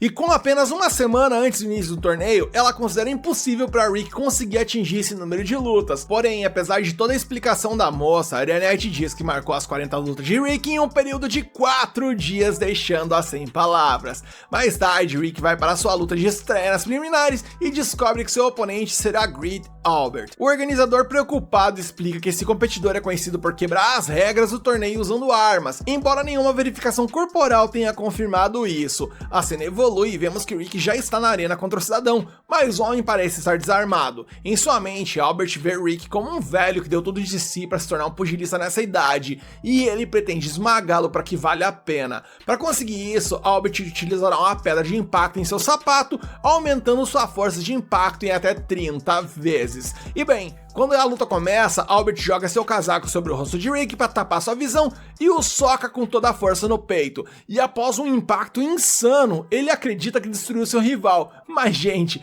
deem uma olhada e vejam o estado que ficou a mão do cidadão. Garai, ficou só o bagaço. E com isso, a pedra de impacto cai de sua mão, revelando seu truque. Rick zomba de seu oponente, sugerindo que ele deveria fortalecer seu corpo antes de entregar um golpe tão poderoso com aquele item, apesar de Albert se lembrar que ele quebrou montanhas com seu punho. No entanto, agora é a hora do contra-ataque de Rick e ele prepara o segundo dos 8 segredos de como pegar leve, que basicamente consiste em um soco que não atinge o oponente, porém, o vento formado ao redor do punho é tão intenso que acaba sacudindo o cérebro do adversário até ele ficar inconsciente. E bem, com essa vitória incrível, um velho que assistia às preliminares ali da arquibancada percebe que Karen tem um oponente digno esse ano. A cena muda mais uma vez e vemos que à noite, em um estabelecimento sombrio de Heractópia, um monstro chamado Gitz dorme tranquilamente entre belas garotas até que alguém bate na porta, anunciando que é hora de trabalhar. No dia seguinte, Angélica aproveitou o fato de não estar por perto de Rick e dominou seus rivais nas eliminações preliminares do torneio e com 40 vitórias consecutivas, ela garantiu sua vaga e já estava pensando em vencer as partidas da Liga dos Blocos, enquanto Rick se animava para dar seu melhor. Angélica levantou uma sobrancelha questionando se o cara realmente pretendia lutar 40 vezes em 4 dias, já que cada local só recebe uma luta por dia, o que significaria que ele teria que viajar centenas de quilômetros para dezenas de áreas onde as lutas acontecem para poder cumprir essa cota. E antes que ela pudesse terminar seu raciocínio, Janet interrompeu e chamou Rick para começar a maratona, pois eles tinham uma luta na Arena Green Hill, marcada para as 10 da manhã. Angélica surtou, pois essa tal arena ficava a 30 km de distância e que nenhuma carruagem turbinada os levaria até lá a tempo. Ofendido, o prota respondeu que estava com muita pressa para pegar uma carruagem, por isso ele planejava correr até lá. E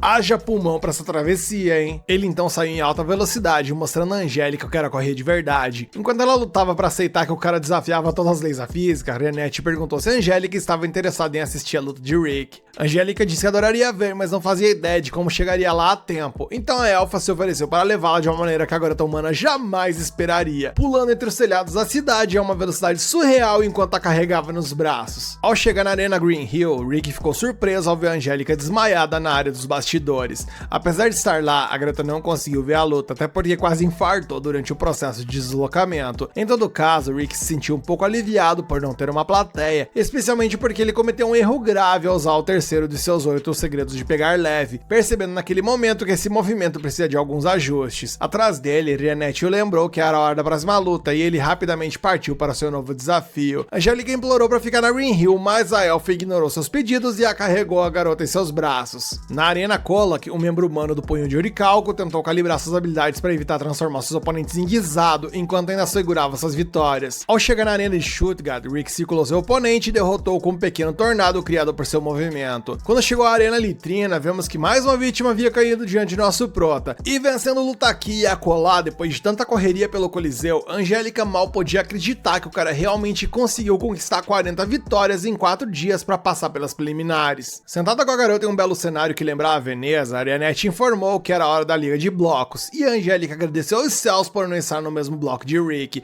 Afinal, ela planejava vencer o torneio, mas parecia bastante difícil vencer com o Rick participando. Além disso, a elfa lembrou a ela que Ash Rourke estava no caminho da próxima rodada na Liga Oriental, mencionando que ele possui classificação nível S e que ele foi responsável por treinar Rick. Ao ouvir essa notícia, parecia que as esperanças de Angélica de vencer o campeonato desapareceram completamente. Renette então mencionou que Rick já havia partido para a próxima etapa, levando a humana a se amaldiçoar por não estar surpresa que o cara simplesmente estava andando os 600 km de ida e volta. E mudando de assunto, ela comentou que a elfa poderia se sentir desconfortável com as pessoas a vendo tão frequentemente ao lado de Rick, o que poderia levar a pensar em que os dois estavam envolvidos. Mas a elfa disse que não se importava nem um pouco com isso, pois nutria uma grande afeição por ele. Embaraçada pela resposta, Angélica fingiu que não era grande coisa. Do nada, o gerente do estabelecimento apareceu em pânico, desesperado porque não tinha trabalhadores suficientes para meio período para o trabalho dele. Ele implorou pela ajuda das duas mulheres de uma maneira um tanto incomum, com sua testa falando por si. Enquanto isso, vemos que o nosso prota virado no papaléguas chegou ao seu destino e foi abordado por uma figura estranha reconhecia seu nome. Ele era o presidente do comitê de gestão da Liga Ocidental e seu nome era Snape Resurrect. Snape tinha ouvido falar sobre a corrida histórica de Rick nas eliminatórias e, portanto, cumprimentou o competidor. Naquele momento, um assistente informou ao presidente que Angélica não estava presente, levando Snape a assumir que nada poderia ser feito a respeito disso. Rick ficou curioso sobre o conhecimento do homem sobre Angélica, então Snape explicou que eles eram bastante próximos, pois apesar de ser apenas um mero comerciante, sua relação com a casa dela sempre foi muito boa. Como o aperto de mão de Snape era bastante firme, Rick deduziu que o homem já tinha sido boxeador, ao que ele respondeu que havia competido há 20 anos atrás, mas só venceu uma pequena competição. A sensação de realização e o rugido da multidão foram muito gratificantes, segundo ele, mas ele foi forçado a se aposentar aos 23 anos, tornando aquela vitória tanto a primeira quanto a última. Rick ficou intrigado com a história e quis saber o motivo da aposentadoria, mas Snape teve que partir. No entanto, antes de entrar em sua carruagem, ele mencionou que sua empresa havia inscrito um competidor nessa competição e pediu a Rick para dizer a Angélica para não exagerar no torneio. Depois disso, Rick entrou na taverna e Milícia chegou até ele, expressando preocupação por ele ter falado com o proprietário da empresa da Argonauta. Afinal, Snape Resurrect pode até parecer um cavalheiro, mas os rumores indicavam que ele tinha profundas conexões com o submundo do crime, além de ser o principal patrocinador da competição desse ano. Rick mencionou que o empresário havia inscrito um competidor no torneio, então a garota explicou que esse competidor estava lá para preencher a vaga do patrocinador, um lugar reservado para a empresa que financiou a maior parte do torneio. Perto dali, dois caras estavam conversando sobre o alto nível das coelhinhas esse ano, especialmente a novata, a garota elfa negra. Falando nisso, a Angélica dá seu melhor ao lado de Reanette para desempenhar o papel de coelhinha do evento. Entusiasmada, a Angélica levanta o ânimo de todos, aceitando a aposta sobre quem serão os 7 melhores competidores do torneio do Rei dos Punhos. Um colega comenta que a Angélica nasceu para esse trabalho, o que a frustra, pois ela está fazendo isso contra sua vontade. Reanette intervém, dizendo que gostaria que a humana tivesse recusado o convite, mas a Angélica não teve coragem de dizer não a um homem com a testa sangrando. De repente, um homem bêbado agarra o braço de uma coelhinha e a expulsa junto com sua amiga, e depois vai até a Angélica para perturbá-la. Para piorar a situação, ele insulta a garota, dizendo que ela nem tem um corpo decente. Eis então que um raio derruba o cara, deixando-o no chão. Rick chega nesse momento e pergunta o que ela está fazendo com aquela roupa, mas então Reanette aparece vestida como uma coelhinha também, chamando a atenção do Rick. Indignada, Angélica questiona por que sua reação é tão diferente enquanto esmagava o bêbado. À medida que a noite cai, Karen discute com seu mestre sobre a vitória esmagadora de Ash Hork nas preliminares da Liga Oriental, onde o Orc venceu todas as 40 lutas em apenas 2 dias, cada uma por nocaute com um único golpe. Além disso, Karen também lembra que Rick teve um desempenho semelhante, então tem certeza de que o campeonato desse ano será muito divertido para ele. Temos então um flashback de anos atrás, onde o mestre de Karen seguiu um homem por ruas sujas e arruinadas de uma cidade até que chegaram ao portão de uma estrutura. Lá dentro ele viu o Homem Besta, que se tornaria o celebrado campeão do torneio Rei dos Punhos, empilhando homens derrotados ao redor do lugar. O mestre pergunta se estão na presença do Lobo Voraz, o que Karen confirma, também querendo saber se o velho é de alguma gangue querendo acertar as contas, mas o mestre pretendia recrutar o lutador,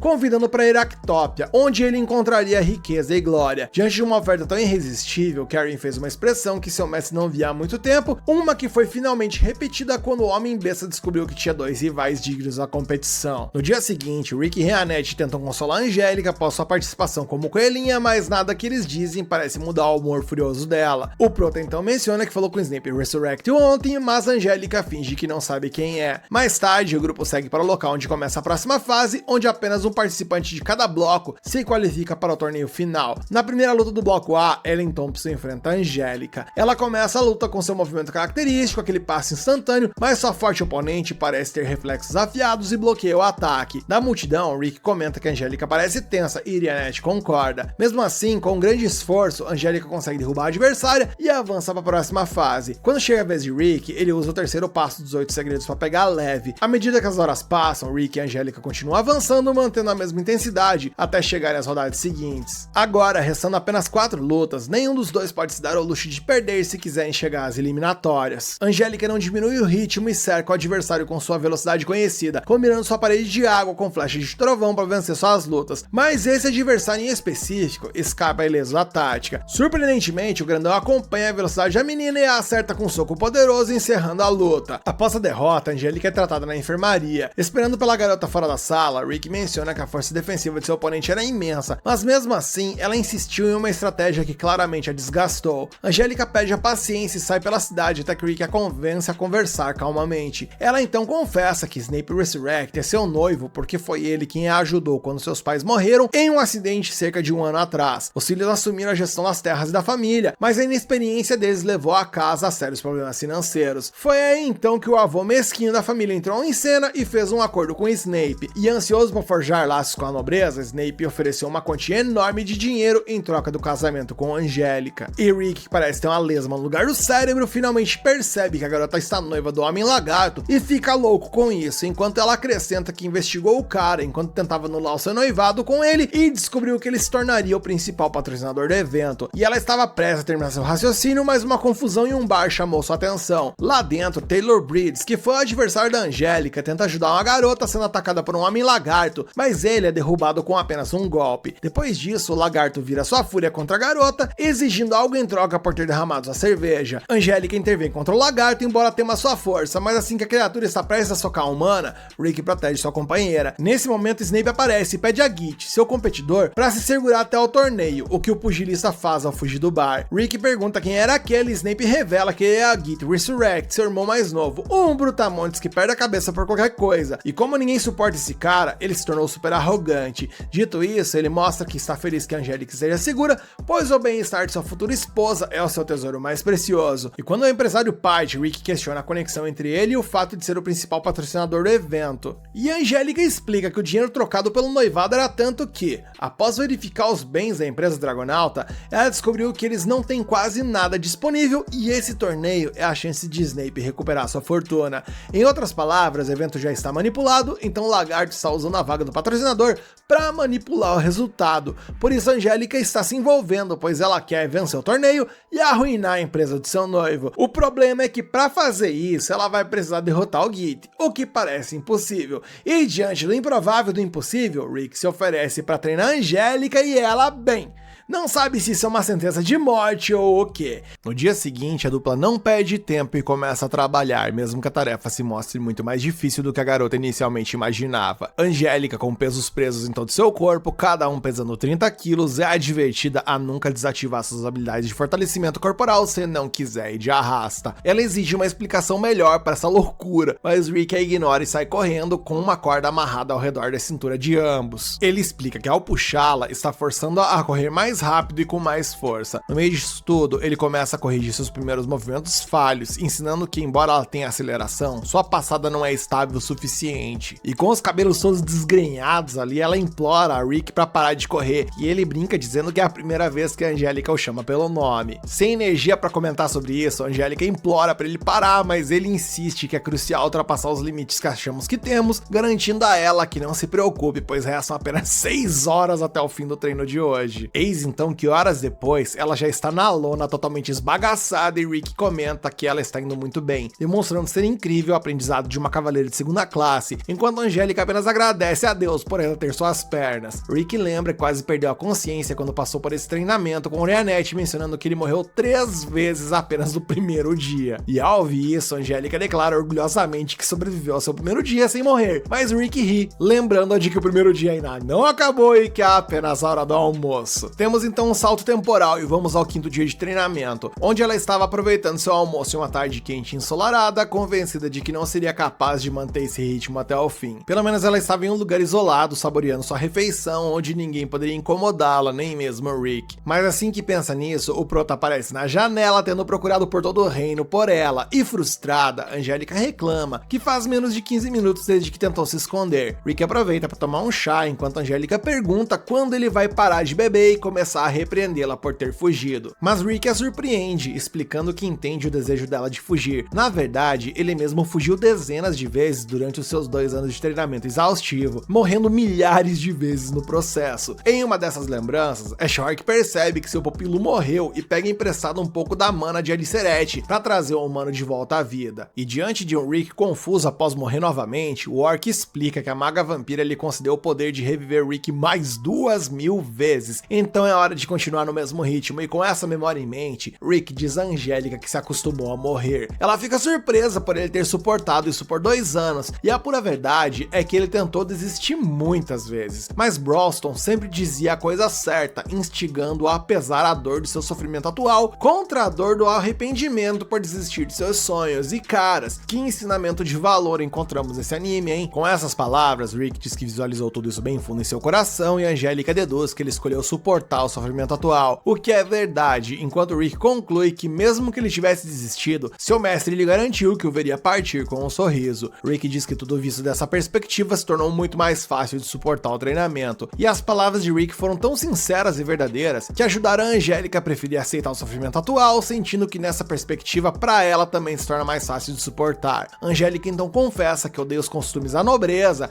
as roupas impecáveis, os modos, a maquiagem pesada e as danças ridículas. Ela diz que apesar de aprender todo esse tipo de coisa, ela sempre detestou cada parte dessas regras e etiqueta. É por isso que ela decidiu contribuir com sua casa como uma lutadora, e que o seu sonho é se tornar a primeira cavaleira da classe especial. Então ela acredita que sua balança também está pendendo para o sofrimento atual. E com a motivação renovada, Angélica é lembrada por seu professor de que seu estilo de luta é uma versão modificada da técnica da espada do cavaleiro, tornando-a mais poderosa com uma espada na mão. Porém, como as regras do torneio exigem lutar sem armas, Rick sugere que ela aprenda uma técnica para transformar sua própria mão em uma lâmina. E para isso, ele trouxe um instrutor especial, no caso, Reanette. A cena muda e após o intenso treinamento que Angélica se submeteu, o torneio estava a todo vapor, levando a partida final entre os líderes do bloco marítimo, cada um com 7 vitórias e uma derrota. Angélica enfrentará a Silver e nessa luta apenas o vencedor avançará para a próxima fase. Na arena, enfrentando seu oponente, Angélica treme de fúria como uma fera enjaulada. Os velhotes ali que sempre assistem os duelos comentam sobre a estranha aparência de Angélica, acreditando que ela provavelmente está em desvantagem contra a Silver. No entanto, assim que o locutor sinaliza o início da luta, ela dá um soco tão poderoso em seu oponente que ele voa contra a parede com uma força indescritível. Dessa forma, encerrando a luta para o choque de todos os presentes. Nas arquibancadas, Reanette percebe que o treinamento deu resultado, embora Rick ache que a garota pode ter ficado um pouco descontrolada por tudo que passou. A cena muda e vamos para a taverna da milícia após a vitória de Angélica, e ela reflete que por algum motivo os olhares dos moradores a machucam, fazendo-a questionar se fez algo de errado no torneio. Rick responde que o que importa é vencer, enquanto Reanette alerta que as pessoas podem estar com medo dela. Eis então que a Alicerete e Mizete chegam por ali na taverna e a Alpha pergunta ao Mizete o que aconteceu com os rumores de uma das 6 joias que está no Império. Mizete, no entanto, responde que não deu em nada, pois não há um pingo de verdade nisso. Milícia então vem por ali servir os recém-chegados e tem que desviar dos flertes instantâneos do Elfo Anão, até que Brawlson chega, guiado por seu leal escudeiro Gold. A garota gato fica corada com a chegada do Orc, o que enfurece Mizete. Com a mesa posta para um verdadeiro banquete, o sábio Orc anuncia que tudo que falta agora é vencer o torneio e receber uma das 6 joias. Alice diz que adoraria participar do torneio, mas Rick corta o entusiasmo dela imediatamente, temendo que ela possa devastar toda a arena. O Orc pergunta quem é a humana na mesa, então a Angélica explica que foi treinada por Rick e Reanette, embora muitas vezes ela tenha pensado que estava sendo torturada pelos dois em vez de ensinada. E mesmo assim, cada membro do Punho de Orichalco garante a ela que seus esforços serão recompensados. E dessa forma, o início oficial do torneio Rei dos Punhos finalmente chega, onde os pares são anunciados após um sorteio aleatório, que obviamente de aleatório não teve nada. Na primeira luta, teremos Herman Miller contra Git Resurrect, o competidor inscrito pela patrocinador do evento, no caso, a Companhia Dragonauta. Na segunda luta, Angélica enfrentará Doug Hip. No terceiro confronto, Rick enfrentará Selina Caine e Rick fica aliviado por não ter que lutar contra seu mestre, e falando nele, a quinta luta será entre Donnie Fisher e Brawlson Ashhork. Na plateia, Gold pede a milícia para que pare de emitir aqueles olhares apaixonados para seu mestre. A quarta e última luta sendo revelada para nós é entre Ed Grace contra o tricampeão Karrion Rolf. E o mestre do Homem-Fera está confiante de que não importa quem ele enfrente, o Rolf levará o cinturão mais uma vez. Com os pares para a primeira rodada estabelecidos, Angélica conta a Rick sobre o esquema da organização para implementar o seu plano de trapaça. A Companhia Dragonauta manipulou a chave para garantir que Git não enfrentasse Karrion ou Brawlston até o final, para impressionar a plateia com a força de seu competidor desde o início. Quando chegar às fases finais, com as apostas no auge, Snape planeja fazer uma aposta muito inteligente, porque se o lagarto deliberadamente perder nesse ponto, o chefe ganhará uma fortuna. É por isso que deram a Git um caminho mais fácil, incluindo enfrentar a Angélica se ele passar pela primeira rodada. E o plano de Angélica é destruir os planos do patrocinador, derrotando o competidor deles na segunda luta. Rick então pergunta o que Angélica faria se ela não enfrentasse o lagarto até a final, mas ela nem sequer considerou isso. Após a divisão da chave, Karrion e seu mestre encontram Rick e Ashhork, e os membros do Punho de Orichalco declaram confiantemente que levarão o cinturão para casa e, consequentemente, a joia pela qual eles vieram. Imperturbável, o mestre Karrion lembra quando seu pupilo era mais jovem. Naquela época, sua academia só havia conseguido levar um competidor ao quarto lugar do torneio, então ele colocou seu novo lutador contra o pugilista chamado Garon. Naquela ocasião, Karrion levou uma baita de uma sova dele, mas o gosto da derrota o levou a treinar até atingir seu auge físico, quando o Homem-Fera fez seu nome em Hieractópia ao vencer 3 torneios, e 6 anos se passaram desde então, e agora o pugilista enfrenta o maior desafio de sua vida. Em breve começa a primeira rodada, onde Git Resurrect enfrenta Herman Miller. O humano desferiu vários golpes no monstro, que não sentiu nada devido à sua resistência acima da média. Depois de errar um golpe, Git ainda houve uma provocação de seu oponente, mas assim que Herman ataca novamente, o lagarto gigante acerta o rosto do cara com o braço, derrubando com um só golpe. Rick acha isso muito estranho, porque embora Git pareça forte, seus movimentos são amadores. Mas independentemente disso, Angélica lembra que o propósito da luta é impressionar os apostadores e isso teve seu efeito. Em seguida, ela entra na arena e acaba com seu oponente, enquanto Rick e Broston também avançam sem suar a camisa. E chegamos à luta final da primeira rodada, com Ed Gracie contra o campeão atual. O punho de Orichalco observa atentamente a luta para entender a extensão da força de Karen, que é demonstrada logo no primeiro golpe. Rick observa que ele antecipou o movimento de seu oponente e Broston acrescenta que o excelente olfato de um Homem-Fera proporciona essa habilidade, conhecida como aromatização do futuro. E apesar dos elogios ao pugilista, o campeão atual leva um golpe forte na luta, o que Irianete afirma ter sido intencional. Depois de levar o golpe, Carrie se levanta e nocauteia seu rival, e a plateia relaxa depois suar frio ao ver o seu lutador favorito em apuros. Para sua surpresa, Rick ouve um dos colegas do campeão comentar que ele é muito inconsistente. Um dia depois, começa a segunda rodada, com a plateia dividida entre apostar em Carrie e Git Resurrect. Snape se aproxima de Rick e se apresenta formalmente a seus companheiros, então Alice comenta que o lagarto está exagerando com toda essa encenação, o que constrange o empresário. Mizet explica que os adultos têm que fingir ser adultos o tempo todo, e a vampira descobre que a vida para quem não é criança pode ser bem dura. Rick então pergunta por que Snape não está no assento VIP e ele explica que quer ver a luta entre sua noiva e seu irmão de perto. Falando neles, os dois se encontram antes da luta e Git diz que seu irmão pediu para ele não estragar o rosto de sua futura esposa. Angélica está ansiosa para mostrar os resultados do seu treinamento, enquanto o lagarto ri sobre apenas gastar o dinheiro do pai em besteiras e ainda ser mais forte que seu oponente. Já que ele mencionou isso, Angélica afirma que é impossível para Git ter tal físico sem treinar, e ele desvia respondendo que às vezes ele é o cara que as pessoas chamam de prodígio. De qualquer forma, ele promete não esmagar sua oponente para que ela ainda possa carregar o auxílio de seu irmão Snape, e ofendida por esse insulto,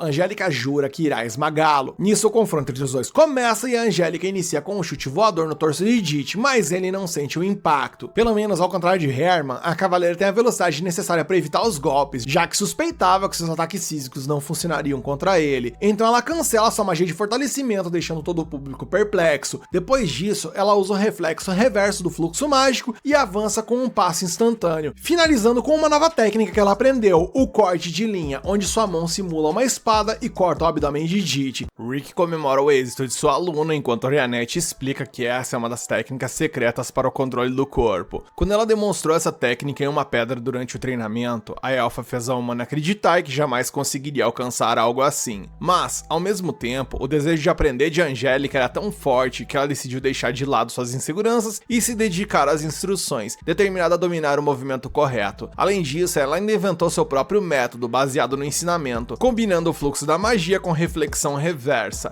Apesar disso, Mizet lembra que essa técnica libera a energia armazenada no corpo em uma explosão curta, mais poderosa que o normal. No entanto, Rick enfatiza que o treinamento surreal que ela passou preparou seu corpo para suportar esse impacto. Irianete concluiu que ninguém consegue usar o corte de fio do jeito que Angélica faz, pois ela combina seu passo instantâneo com o movimento. E usando de seu movimento, Angélica repete a estratégia que funcionou antes e investe contra seu oponente novamente com essa habilidade, criando outro corte em seu abdômen, o que apenas aumentou sua raiva. Em resposta, o réptil soca o chão, levantando uma nuvem de poeira que obstrui a visão de sua rival. Ele então tenta pegá-la de surpresa, mas Angélica é mais rápida e desvia antes de ser atingida. Após isso, ela volta para a mesma tática e corta o torso de Git mais uma vez. Nesse momento, Snape faz questão de notar como essa técnica é interessante, mas não parece estar muito preocupado com a condição física de seu lutador na arena. Git, por sua vez, mencionando estar cansado de se conter, reage levantando poeira mais uma vez. Com isso, ele desfere um golpe forte na futura esposa de seu irmão, prendendo-a contra a parede. Ele até se desculpa com Snape por ter ido longe demais, mas admite que não resistiu a uma presa tão divertida e decidiu lidar com a situação à sua maneira. De qualquer forma, Snape sabe que o jovem pode ser um tanto temperamental às vezes. No entanto,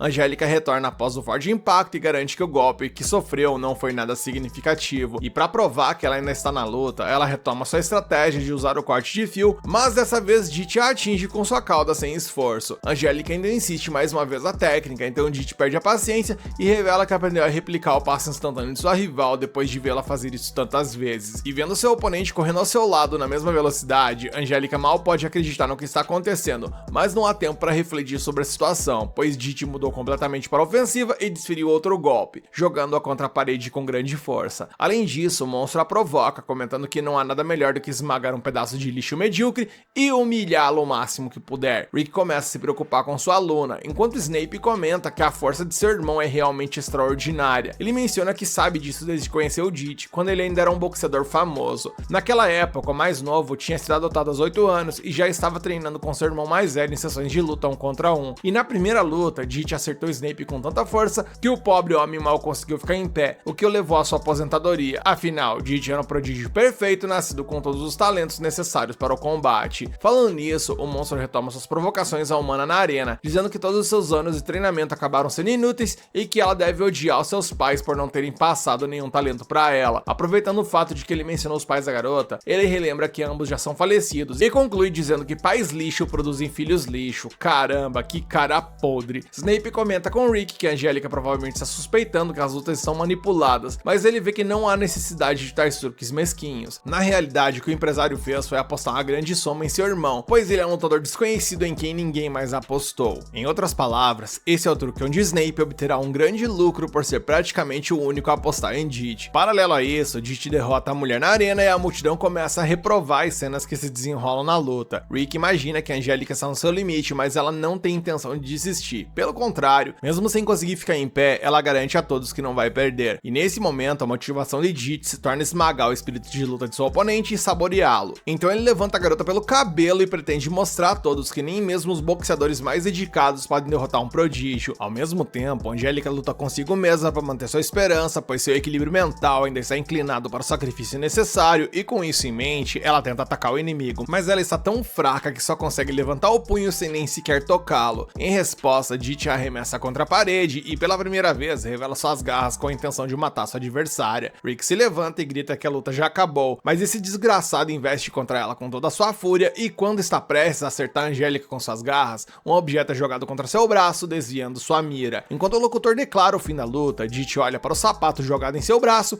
e se pergunta quem teve a audácia de fazer isso. Quando olha para a multidão, Rick está lá, sem um dos sapatos, com a raiva emanando de seu corpo. Sem pensar duas vezes, Rick segue em direção ao acesso da arena para recuperar seu sapato, mas Dit antecipa o encontro, comentando que o grandalhão está tramando algo. Como Rick não responde, Dit tenta chutá-lo, mas o homem desvia sem esforço enquanto amarra o sapato de volta. Nisso, Rick diz ao monstro para esperar porque o que está por vir é merecido, e Dit soca a parede de excitação, ansioso por esse duelo. À medida que o prota desce para a arena, ele vence sua luta sem esforço com apenas um golpe. A primeira coisa que ele faz após a vitória é procurar o médico responsável pelo tratamento da Angélica. Ao perguntar sobre sua condição, Rick descobre que ela sofreu danos significativos em sua batalha contra Dit, o que significa que sua recuperação levará algum tempo. No entanto, ela não corre perigo de vida. Ao ouvir isso, Rick reflete sobre como deve ser frustrante passar por um treinamento tão intenso quanto ela passou em busca de um sonho, apenas para ser eliminada dessa maneira, e só de pensar nisso, Rick treme de raiva. Enquanto isso, Bronson também vence sua luta, avançando para a próxima rodada sem problemas. Mais tarde, vemos que Karen luta contra Milene, uma lutadora conhecida por seus chutes extremamente rápidos, e durante um momento de distração, ele acaba recebendo outro golpe e quase perde o equilíbrio. Mas quando Milene ganha confiança na luta, ele a vence, encerrando a batalha, e mesmo com essa vitória fácil, seu mestre sabe que ele não está em plena forma. Independentemente disso, apenas 4 lutadores permaneceram para competir pelo cinturão de campeão no dia seguinte. E no dia seguinte, Rick treina cedo e se encontra com Angélica em uma parte da arena. Ela se desculpa por ter desperdiçado o tempo dele treinando alguém sem talento, e agora que perdeu, sente que se rebelou contra seu papel de nobre sem motivo. Ela até começa a considerar que casar com Snape pode não ser tão ruim, pois ele poderia tratá-la bem e ela não precisaria trabalhar. No entanto, Rick sente que deve a ela um pedido de desculpas por não reconhecer a verdadeira força de Dit, e mencionando isso, ele pede a ela que preste muita atenção na luta que está por vir entre os dois. A cena muda e vemos que Rick e Dit estão frente a frente na primeira semifinal, e a primeira coisa que o monstro faz é expressar uma preocupação falsa com sua última oponente, dado o que ele fez com ela. Ou melhor, ele diz que deveria se desculpar por não ter mandado a Angélica de vala, pois agora será forçada a viver uma vida miserável em vez de ser poupada disso. Rick não esconde sua raiva diante da provocação e soca o oponente arrogante no rosto, que achava que nada aconteceria. Porém, aconteceu, e surpreso e furioso, Dit tenta revidar, mas é atingido novamente cuspindo sangue. Angélica fica impressionada que os socos de Rick possam causar tanto dano ao corpo resistente de Dit, então camiseta explica que Rick está usando o ataque penetrante, uma técnica que atinge o interior do corpo, não a parte externa. Didi não desiste e usa uma habilidade chamada Dragon Force, que aumenta muito sua força e habilidade. Vendo o oponente de Rick se exibir ao redor do ringue após conjurar essa técnica, Brawlston observa que isso provavelmente consome muita energia mágica, e Snape acrescenta que seu irmão nunca treinou sua capacidade mágica antes. Rick responde com outro ataque penetrante, mas dessa vez Didi está revestido com um corpo de ferro e não sofre dano. Depois de usar Dragon Force, ele pensa em ganhar uma vantagem significativa no duelo,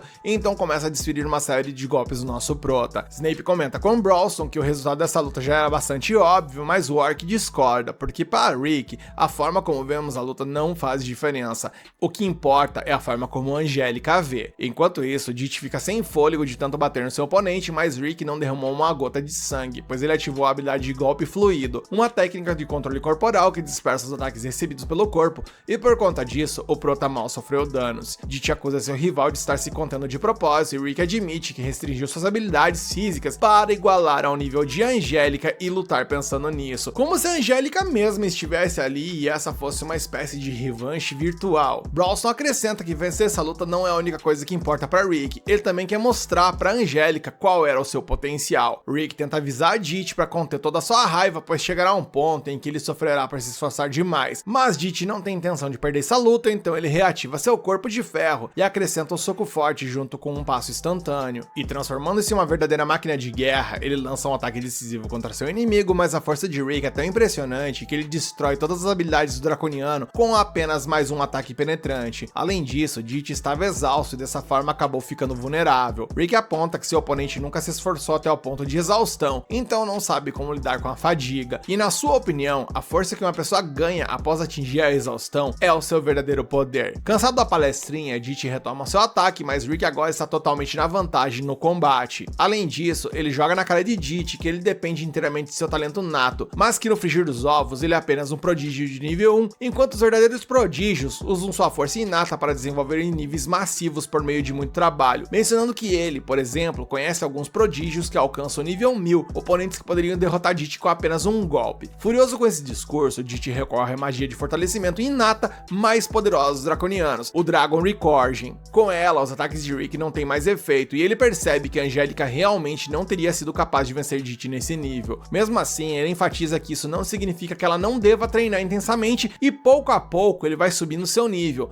meio que mostrando como a força da Angélica estará conforme ela vai evoluindo seus treinamentos, seja após 6 meses, fazendo um movimento rápido, seja 9 meses, acertando um golpe extremamente forte, e quando chegamos nos 12 meses, Rick se move com uma velocidade incalculável pela arena, usando um passo instantâneo como referência, fazendo a Angélica perceber que esse seria o resultado de sua habilidade especial se ela continuasse a treinar intensamente durante um ano todo. Segundo ele, o trabalho duro comum pode não superar a diferença nas habilidades inatas, é preciso uma certa loucura para manter os esforços extraordinários. Angélica vai entendendo isso cada vez mais, reafirmando para que lado da balança ela está inclinada. Didi então provoca uma tempestade de areia para limitar a visão de seu oponente no campo de batalha, então Rick usa o corte de fio, embora duvide que isso funcione, já que ele não sabe como executar a técnica corretamente. Mas quando a poeira assenta, vemos que Didi está gravemente ferido, encerrando assim a luta. Rick menciona que ele deveria ficar feliz que não enfrentou a Angélica do ano que vem. Ele então cumprimenta a Angélica e ela, feliz, cumprimenta ele de volta. A multidão está ensandecida com a performance do homem que até pouco tempo era apenas um tiozão de 30 e poucos anos ali sem qualquer demonstração de poder. Enquanto isso, a Angélica faz questão de agradecer a ele pelo doce sabor da vingança que ele conseguiu proporcionar a ela, além do fato de que ele tirou o boxeador de Snape da cena. Dito isso, o apresentador pede aplausos para o vencedor, que entusiasticamente sente o carinho da plateia. Quanto a Snape, a net nota que ele parece extremamente calmo e o empresário admite que esse golpe duro foi menos doloroso do que ele esperava. Afinal, ele também de alguma forma saiu ganhando nessa história toda com o fato de que seu irmão aprendeu alguma lição importante com essa derrota, além do fato de que o próprio irmão dele tinha encerrado a carreira dele como boxeador, então no final ele meio que se sentiu vingado também. Alice Red comenta que ele está falando coisas difíceis de novo e Mizet intervém, ensinando mais uma vez que são essas as coisas com as quais os adultos têm que lidar o tempo todo. Embora não se sinta tão mal quanto esperava por essa perda, Snape admite que é uma pena não ter Angélica como esposa. Por outro lado, a garota não pode estar mais satisfeita com a queda do Dragonauta e faz questão de esfregar na cara dele que seu sonho mesquinho de entrar para a nobreza foi por água abaixo junto com sua proposta de casamento. E com uma formalidade impecável e vocabulário refinado, Snape admite que ter uma linda donzela como Angélica era algo que ele desejava, o que é uma pena, e essas breves palavras foram suficientes para causar uma reação estranha na menina. Enquanto isso, preparando-se para entrar no ringue, Karen não poderia estar se sentindo melhor. Seu chefe deixa claro que o Homem-Besta é um excelente pugilista e o lutador brinca que o velho deve ter comido alguma coisa estranha para estar tão sentimental, mas não era nada disso.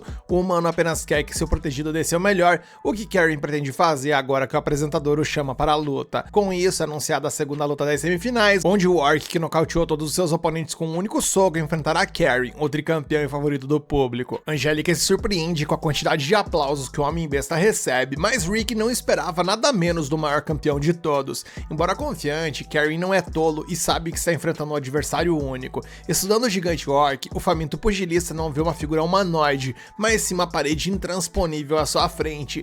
E com uma velocidade irreal, Karen avança e testa a defesa do Orc, descendo uma série de socos que não fazem nem cócegas em Brawlston. Por outro lado, se ele tivesse sido atingido pelo soco que o Orc desferiu em resposta, o Homem-Fera certamente teria ido de vala. Eis então que temos um contratempo. Dieter Resurrect, fazendo jus ao seu sobrenome, levanta-se das cinzas com seus olhos brilhando com um vermelho intenso e seu corpo parecendo mais avassalador do que nunca. Além disso, o Dragonauta parece consumido pela loucura ao saltar pela multidão, levantando poeira com uma série de golpes. Snape sabe que esse é o efeito devastador do Ricorgem de dragão no sangue de seu irmão e se prepara para o pior. E Karen, querendo continuar sua luta, chama o dragão por interromper a partida. Sem hesitar, Dieter avança contra o Homem-Besta, mas é inesperadamente interrompido e leva um soco no estômago que com certeza o deixará ferido. Wolf derruba Dieter com apenas um golpe para o choque de Rick, Angélica e Annette. Agora imaginam que esse boxeador deve ser na real um Rank S. Independentemente disso, o apresentador do evento anuncia que a semifinal foi adiada para o dia seguinte devido ao caos causado na plateia, já que os feridos precisam ser prioridade. Karen lamenta estar em sua melhor forma agora, mas aceita a decisão com tranquilidade. Brawlston vê incerteza nos punhos do seu oponente e essas palavras atingem duramente o campeão. Mais tarde, o pessoal do Punho de Orichalco se reúne no ponto de encontro habitual da equipe, ou seja, a Taverna da Milícia, exceto por Rick, que foi fazer sua corridinha matinal até o território de Claristia, um percurso modesto com a bagatela de 700 km de ida e volta. A cena então muda e vemos que o corredor acaba de chegar às fronteiras do reino, onde uma montanha o faz lembrar as curvas de Annette. Lá, ele encontra Karen, que estava treinando pacificamente em seu canto até ser abordado pelo humano. Rick pergunta se o cara não está preocupado em sobrecarregar seu corpo antes da luta de amanhã, mas parece que o Homem-Fera está mais interessado em usar Rick como parceiro de treino até as semifinais chegarem. Sem mais delongas, ele chama o prota para uma luta e Rick responde com um soco rápido como um raio, que o oponente consegue bloquear. Como Karen bloqueou um golpe tão rápido, Rick quer saber por que ele levou aquele soco durante o torneio. Ele supõe que o Homem-Fera devia estar com o nariz entupido e não conseguiu sentir os movimentos do oponente, mas na verdade, a realidade é outra e ela é bem mais dura.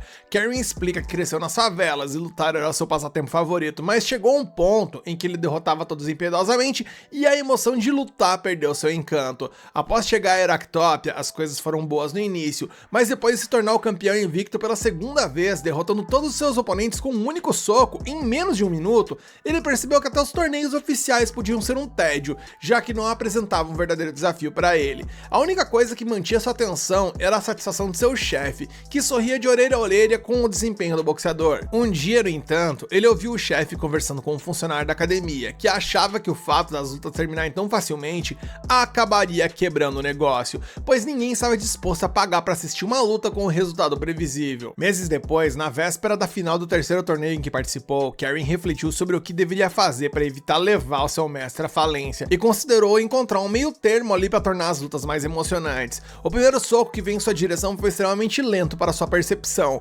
mas mesmo assim ele decidiu levar o golpe e fingir ser derrotado para o bem do show. Nos torneios seguintes, ele continuou usando essa estratégia de ajustar sua força para o entretenimento dos outros, mas a realidade é que ele já não sentia mais desejo de lutar. Depois de ouvir toda a história, Rick consegue ver um pouco o ponto de vista do cara, mas o avisa que as coisas vão ser bem diferentes amanhã. Karen não acredita, embora Rick esteja longe de tentar convencer o homem de qualquer coisa, então ele apenas sai correndo ali sem dizer mais nada. No dia seguinte, um feitiço de proteção é ativado para garantir a segurança da plateia, e enfrentando Brawlston mais uma vez, Karen avança ao sinal de partida, elevando as apostas ao atacar com a presa rolante, girando o braço em alta velocidade para amplificar o poder de seu golpe. Brawlston bloqueia o ataque com facilidade, embora um pouco pouco menos do que antes. Agora o Orc começa a desviar os socos em vez de arriscar expor sua guarda e contra-ataca com seus punhos, forçando o Homem-Fera a se manter alerta para não acabar achatado. Após uma breve pausa na ação, Brawlston analisou o estilo de luta de seu oponente e deduziu que ele estava segurando algo intencionalmente. O Rolf admite que está fazendo isso, embora ele sinta que pode precisar abandonar essa abordagem contra o Orc. De qualquer forma, ele reconhece que é vergonhoso para um campeão enganar o público dessa maneira,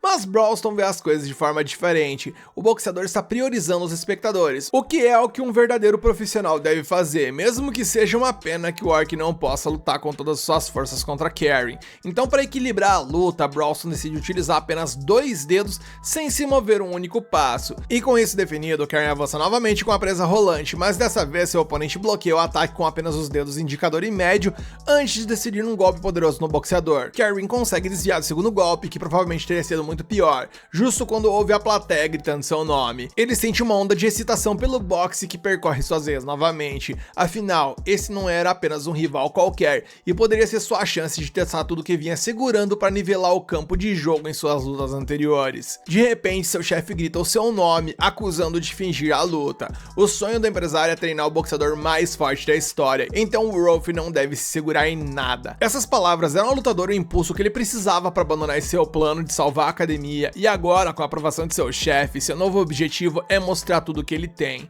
Karen decidiu um soco devastador que forçou Brawlston a se defender com a mão inteira. De acordo com o Orc, ele está apenas ajustando sua força para bloqueio e nada mais. A partir daí, o Wolf vai com tudo, mas acaba sendo encurralado, forçando a usar sua técnica de corpo de ferro para evitar ser esmagado contra a parede. Essa técnica impressionante deixou a plateia com sentimentos mistos. Por mais incrível que tenha sido a luta, com a plateia testemunhando algo sem precedentes, também deu a impressão de que Karen estava enganando todos ao segurar sua força nas lutas anteriores. A essa altura, o Homem-Fera não se importava com mais nada, então ele lançou um feitiço composto de quinta natureza, a Onda das Chamas. E embora Homem-Esfera não sejam conhecidos por habilidade mágica, ele desenvolveu sua habilidade a um nível sem precedentes, colocando no mesmo nível dos mentores de Rick, de acordo com o próprio Prota. Depois de ver seu oponente se defender contra as chamas com uma rocha, Karen atacou com o passo instantâneo e o soco forte, então convocou um feitiço composto de sétima natureza, a Corda da Floresta. Mas o boxeador não parou por aí. Na tentativa de subjugar Brawlston, ele começou a preparar um feitiço de oitava natureza,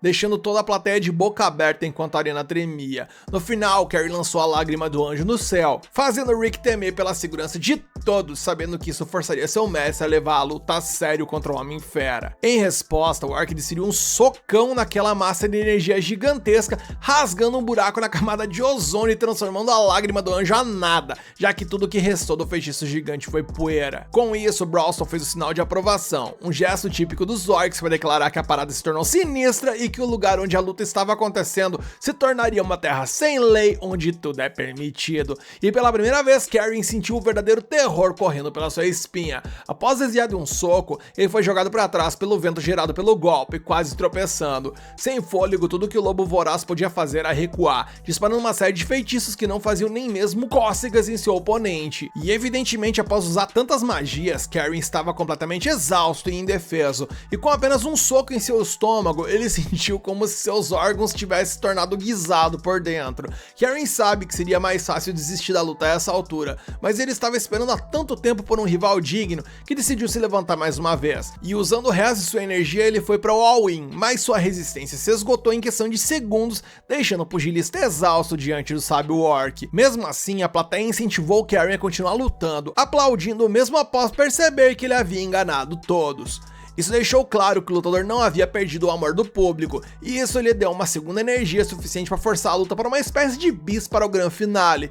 Porém, sem magia ou força restante, Karen mergulhou fundo em seu espírito para decidir um último soco que decidiria o resultado da batalha de uma vez por todas, fundindo o passe instantâneo, o soco forte, a presa rolante e a espada de chamas. Brawlston, vendo tudo isso, aplaudiu silenciosamente o esforço do Homem-Fera em sua mente, e tendo visto seu soco mais forte absorver absorvido sem esforço, o Rolf sorriu e admitiu que aquele tinha sido o dia mais divertido que ele teve em sua vida.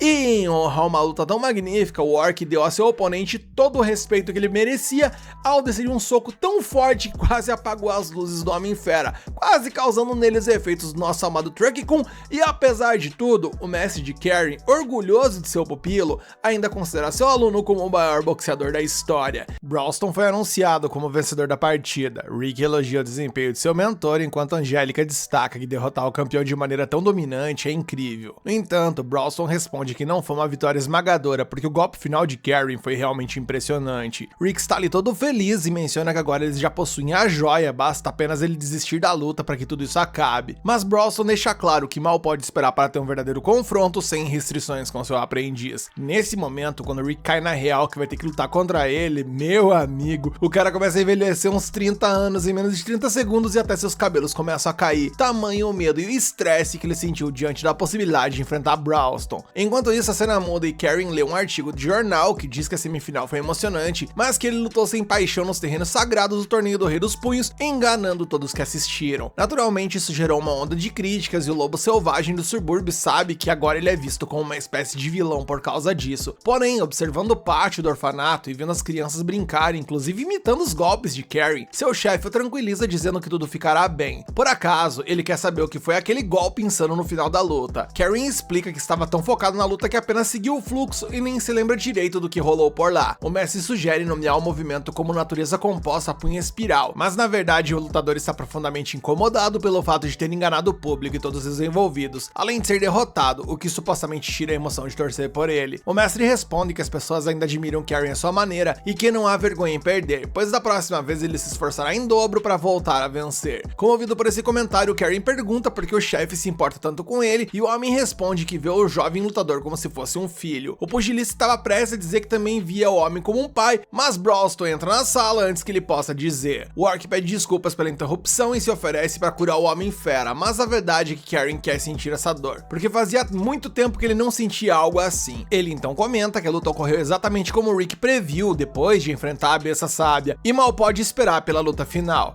Na taverna da milícia, Angélica tenta arrastar Rick para fora de seu quarto com Snape e Gold ao seu lado, mas o homem está apavorado com a ideia de morrer. Angélica tenta arrombar a porta, mas falha. Snape sobe as escadas e tenta intervir, dizendo ao homem através da porta que agora que o Karen perdeu, todos estão empolgados para ver um novo campeão, então é importante que Rick compita na final. Rick responde que a sua vida é mais importante do que uma luta, então Snape muda de tática e, canalizando um ator teatral musical, ele começa a cantar sobre como milhares de pessoas trabalharam nesse torneio, centenas de milhões estão sendo apostados e dezenas de milhares de espectadores estão ansiosos para ver uma grande luta. Mas, se Rick quiser, pode ir em frente e esmagar os sonhos de toda a cidade, ficando ali chorando em seu quarto. Após o dragão sair, Angélica argumenta que o Orc pode reviver o seu aluno sempre que quiser, mas Rick acha que ela só está dizendo isso porque ela nunca morreu, pois segundo ele, morrer é aterrorizante. Angélica lembra que ele suportou 2 anos morrendo todos os dias, mas agora ele está reclamando como se fosse uma criança, e Rick grita que nunca lutou seriamente contra seu mentor, então ela nunca entenderia. Com isso, Angélica decide tentar convencê-lo e declara que não o respeita mais como professor. Ela sai furiosa, deixando Mizet comentar que Braulston já tinha um plano de treinamento para Rick pronto no dia em que ele chegou ao castelo, um regime completo de 2 anos. Rick diz que achou isso estranho, já que a ideia original era treinar aliados para ajudar a derrotar o Kaiser. O elfo não explica que esse era o objetivo, mas o Orc também queria treinar alguém com quem ele pudesse lutar de igual para igual, pois Orcs têm uma cultura de luta que os ajuda a entender a si mesmos e o mundo ao seu redor. Porém, o chefe é tão forte que desde criança ele nunca teve uma luta justa com ninguém, e isso o fez se sentir solitário. Seu maior sonho tornou-se encontrar alguém que pudesse realmente enfrentá-lo em um combate equilibrado, e esse sonho poderia se realizar amanhã. Com isso, Mizet entende se Rick quiser desistir, mas pede ao humano que considere a perspectiva de Braulston. Quando o especialista em armas sai, Alice pede a Rick para ir brincar com o tio Orc porque ele realmente quer brincar com ele, e ao ouvir essas palavras e esses argumentos, Rick é levado a uma memória de 2 anos e meio atrás, quando foi recebido pelo punho de oricalco e ficou maravilhado com um lugar. Ao conhecer Braulston Ashhork, Rick ficou simplesmente aterrorizado com o tamanho e a presença do Orc. Através dos movimentos musculares de Rick e do fluxo da mana avaliados com um simples aperto de mão, o Orc descobriu que o novato não tinha conhecimento de artes marciais e possuía o menor nível possível de energia mágica, portanto, ele não tinha as habilidades necessárias para se tornar um aventureiro em condições naturais. Rick presumiu que esse Orc era como todos os outros outros que insistem que ele deveria desistir de seus sonhos, então perguntou diretamente a Brawlston se ele era o mesmo, mas a resposta foi totalmente oposta. O que o mestre queria saber era se Rick entendia que tinha que trabalhar 100 vezes mais para alcançar um nível elevado. E enquanto Rick se refugiava no conforto de seu quarto, Angélica fervia de raiva com seu comportamento patético. Por outro lado, Mizzy entendia como o homem se sentia, porque treinar com Brawlston era como viver no inferno. Rick havia sido levado à loucura inúmeras vezes e era até um mistério como ele sobreviveu a tamanha insanidade. No entanto, Mizzy e Alice explicaram que o lutador humano tinha uma habilidade especial inata com uma condição complicada para sua ativação, já que a força e os danos causados por essa habilidade em seu corpo eram incontroláveis, e Brawlston proibiu seu uso por conta disso. Ao ouvir isso atentamente, Angélica não sabia disso e se surpreendeu. No fim da tarde, Rianette fica do lado de fora do quarto de Rick e o homem quer saber se ela também acha ele patético. Ela tranquiliza dizendo que não,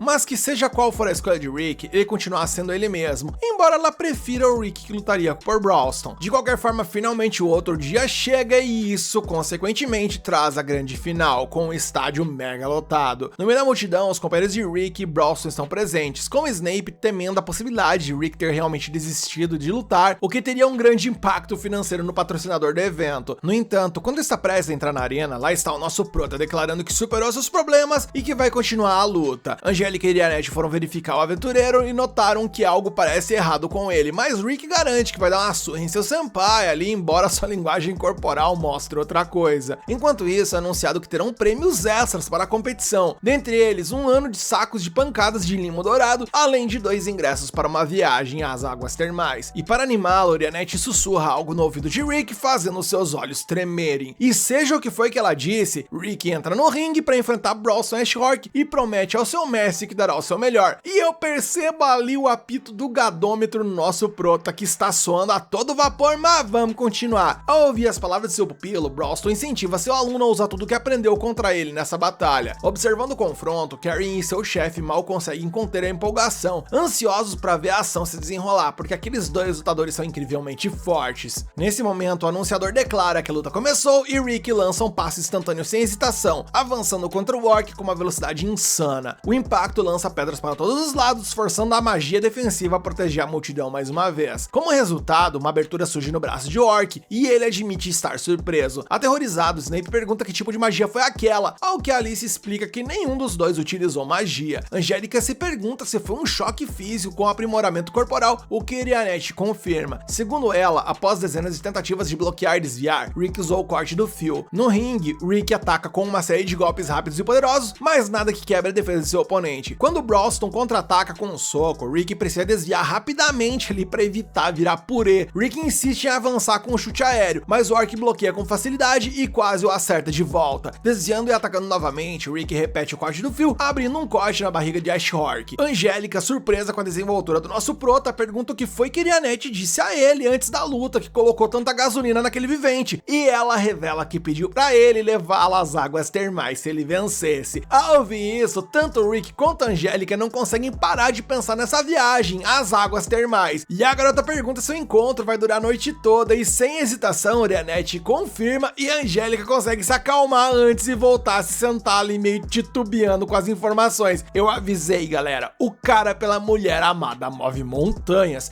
E Brawlston, percebendo a ofensiva de Rick, comenta que seria desrespeitoso da parte dele ficar apenas na defensiva nessa luta, especialmente porque Rick entrou no ringue de bom grado. Então a besta sábia libera um golpe que reúne uma camada insana de vento, lançando-a contra seu oponente como se fosse um tornado. Karen observa que tal golpe é certamente mais poderoso que a magia composta de quinta natureza, e a partir desse momento Rick percebe que está realmente enfrentando o Orc e que vai acabar morto se não for ridiculamente cuidadoso. Brawlston ataca novamente com o mesmo movimento, mas dessa vez ele multiplica o tornado de vento várias vezes, forçando seu rival a desviar com extrema dificuldade. O último golpe pega Rick, embora não completamente, mas a verdade é que foi apenas uma distração para o Orc se aproximar através da fumaça e investir contra um humano. Nesse movimento ele quase acerta um soco, mas Rick se defende com a almofada de ar, uma magia composta de primeira natureza. Karen fica impressionado porque Rick nem precisou dizer o nome do feitiço para ativá-lo, e ele se defendeu de um golpe poderoso com um feitiço básico. Broston elogia o controle mágico de seu pupilo e admite que ele não consegue mais lançar feitiços sem encantamento. O aprendiz explica que deve essa habilidade a Alice Mizet. A vampira comenta que o humano trabalhou incrivelmente duro para dominar isso e o elfo não concorda, especialmente lembrando quando o Rick perdeu o controle e suportou uma série de ataques mágicos de Aliceret. Inclusive, naquele dia, segundo ele, metade de seu corpo virou fuligem, carai. Rick retorna com seu ataque com um golpe fluido, mas é bloqueado por seu oponente. E embora ele não tenha conseguido causar danos significativos, Rick também evitou ser atingido até agora. Desviando de outro soco tornado, ele salta e fica vulnerável, mas quando o orc repete o movimento, Rick consegue usar uma almofada de ar com o pé, usando o impacto como se fosse um trampolim para lançar um tiro de ar que atinge Broston com força, embora não causasse ferimentos visíveis. Nesse ponto, Angélica percebe que está realmente testemunhando uma batalha entre dois lutadores de rank S. Broston reconhece que Rick fez um progresso tremendo graças ao plano de treinamento perfeito que ele elaborou, mas isso, segundo o orc, foi apenas uma parte do todo, visto que tudo só deu realmente tão certo graças ao próprio Rick, que teve uma força mental e física absurdas para suportar tudo aquilo. Rick sabe que seu mestre nunca dá elogios vazios, então ele se sente honrado e compartilha o que Mizet lhe disse sobre o sonho de Broston. O orc responde que é um exagero chamar isso de sonho, mas Rick tem certeza de que isso não é verdade justamente por causa da paixão que Broston demonstrou ao treiná-lo. Portanto, Rick deseja retribuir essa dívida de gratidão com uma luta digna. Ao ouvir essas palavras, Broston se sente sortudo, pois Rick realmente se tornou um membro do Punho de Orichalco após esses intensos 2 anos. E já que estão falando disso, Broston aproveita a oportunidade para revelar algo importante sobre a fundação da organização que eles compõem. E bem, o que ele mencionará sobre o Punho de Orichalco? Quem vencerá essa luta? Rick terá um final feliz ao lado de Irianete? Todas essas e muitas outras respostas ficarão para o próximo episódio, que será o último episódio desse ótimo anime. Você quer continuar acompanhando essa história aqui no canal? Então deixa aqui nos comentários que você quer a continuação, mete o dedo no like para fortalecer esse vídeo e se inscreve e ativa o sininho para fortalecer o canal.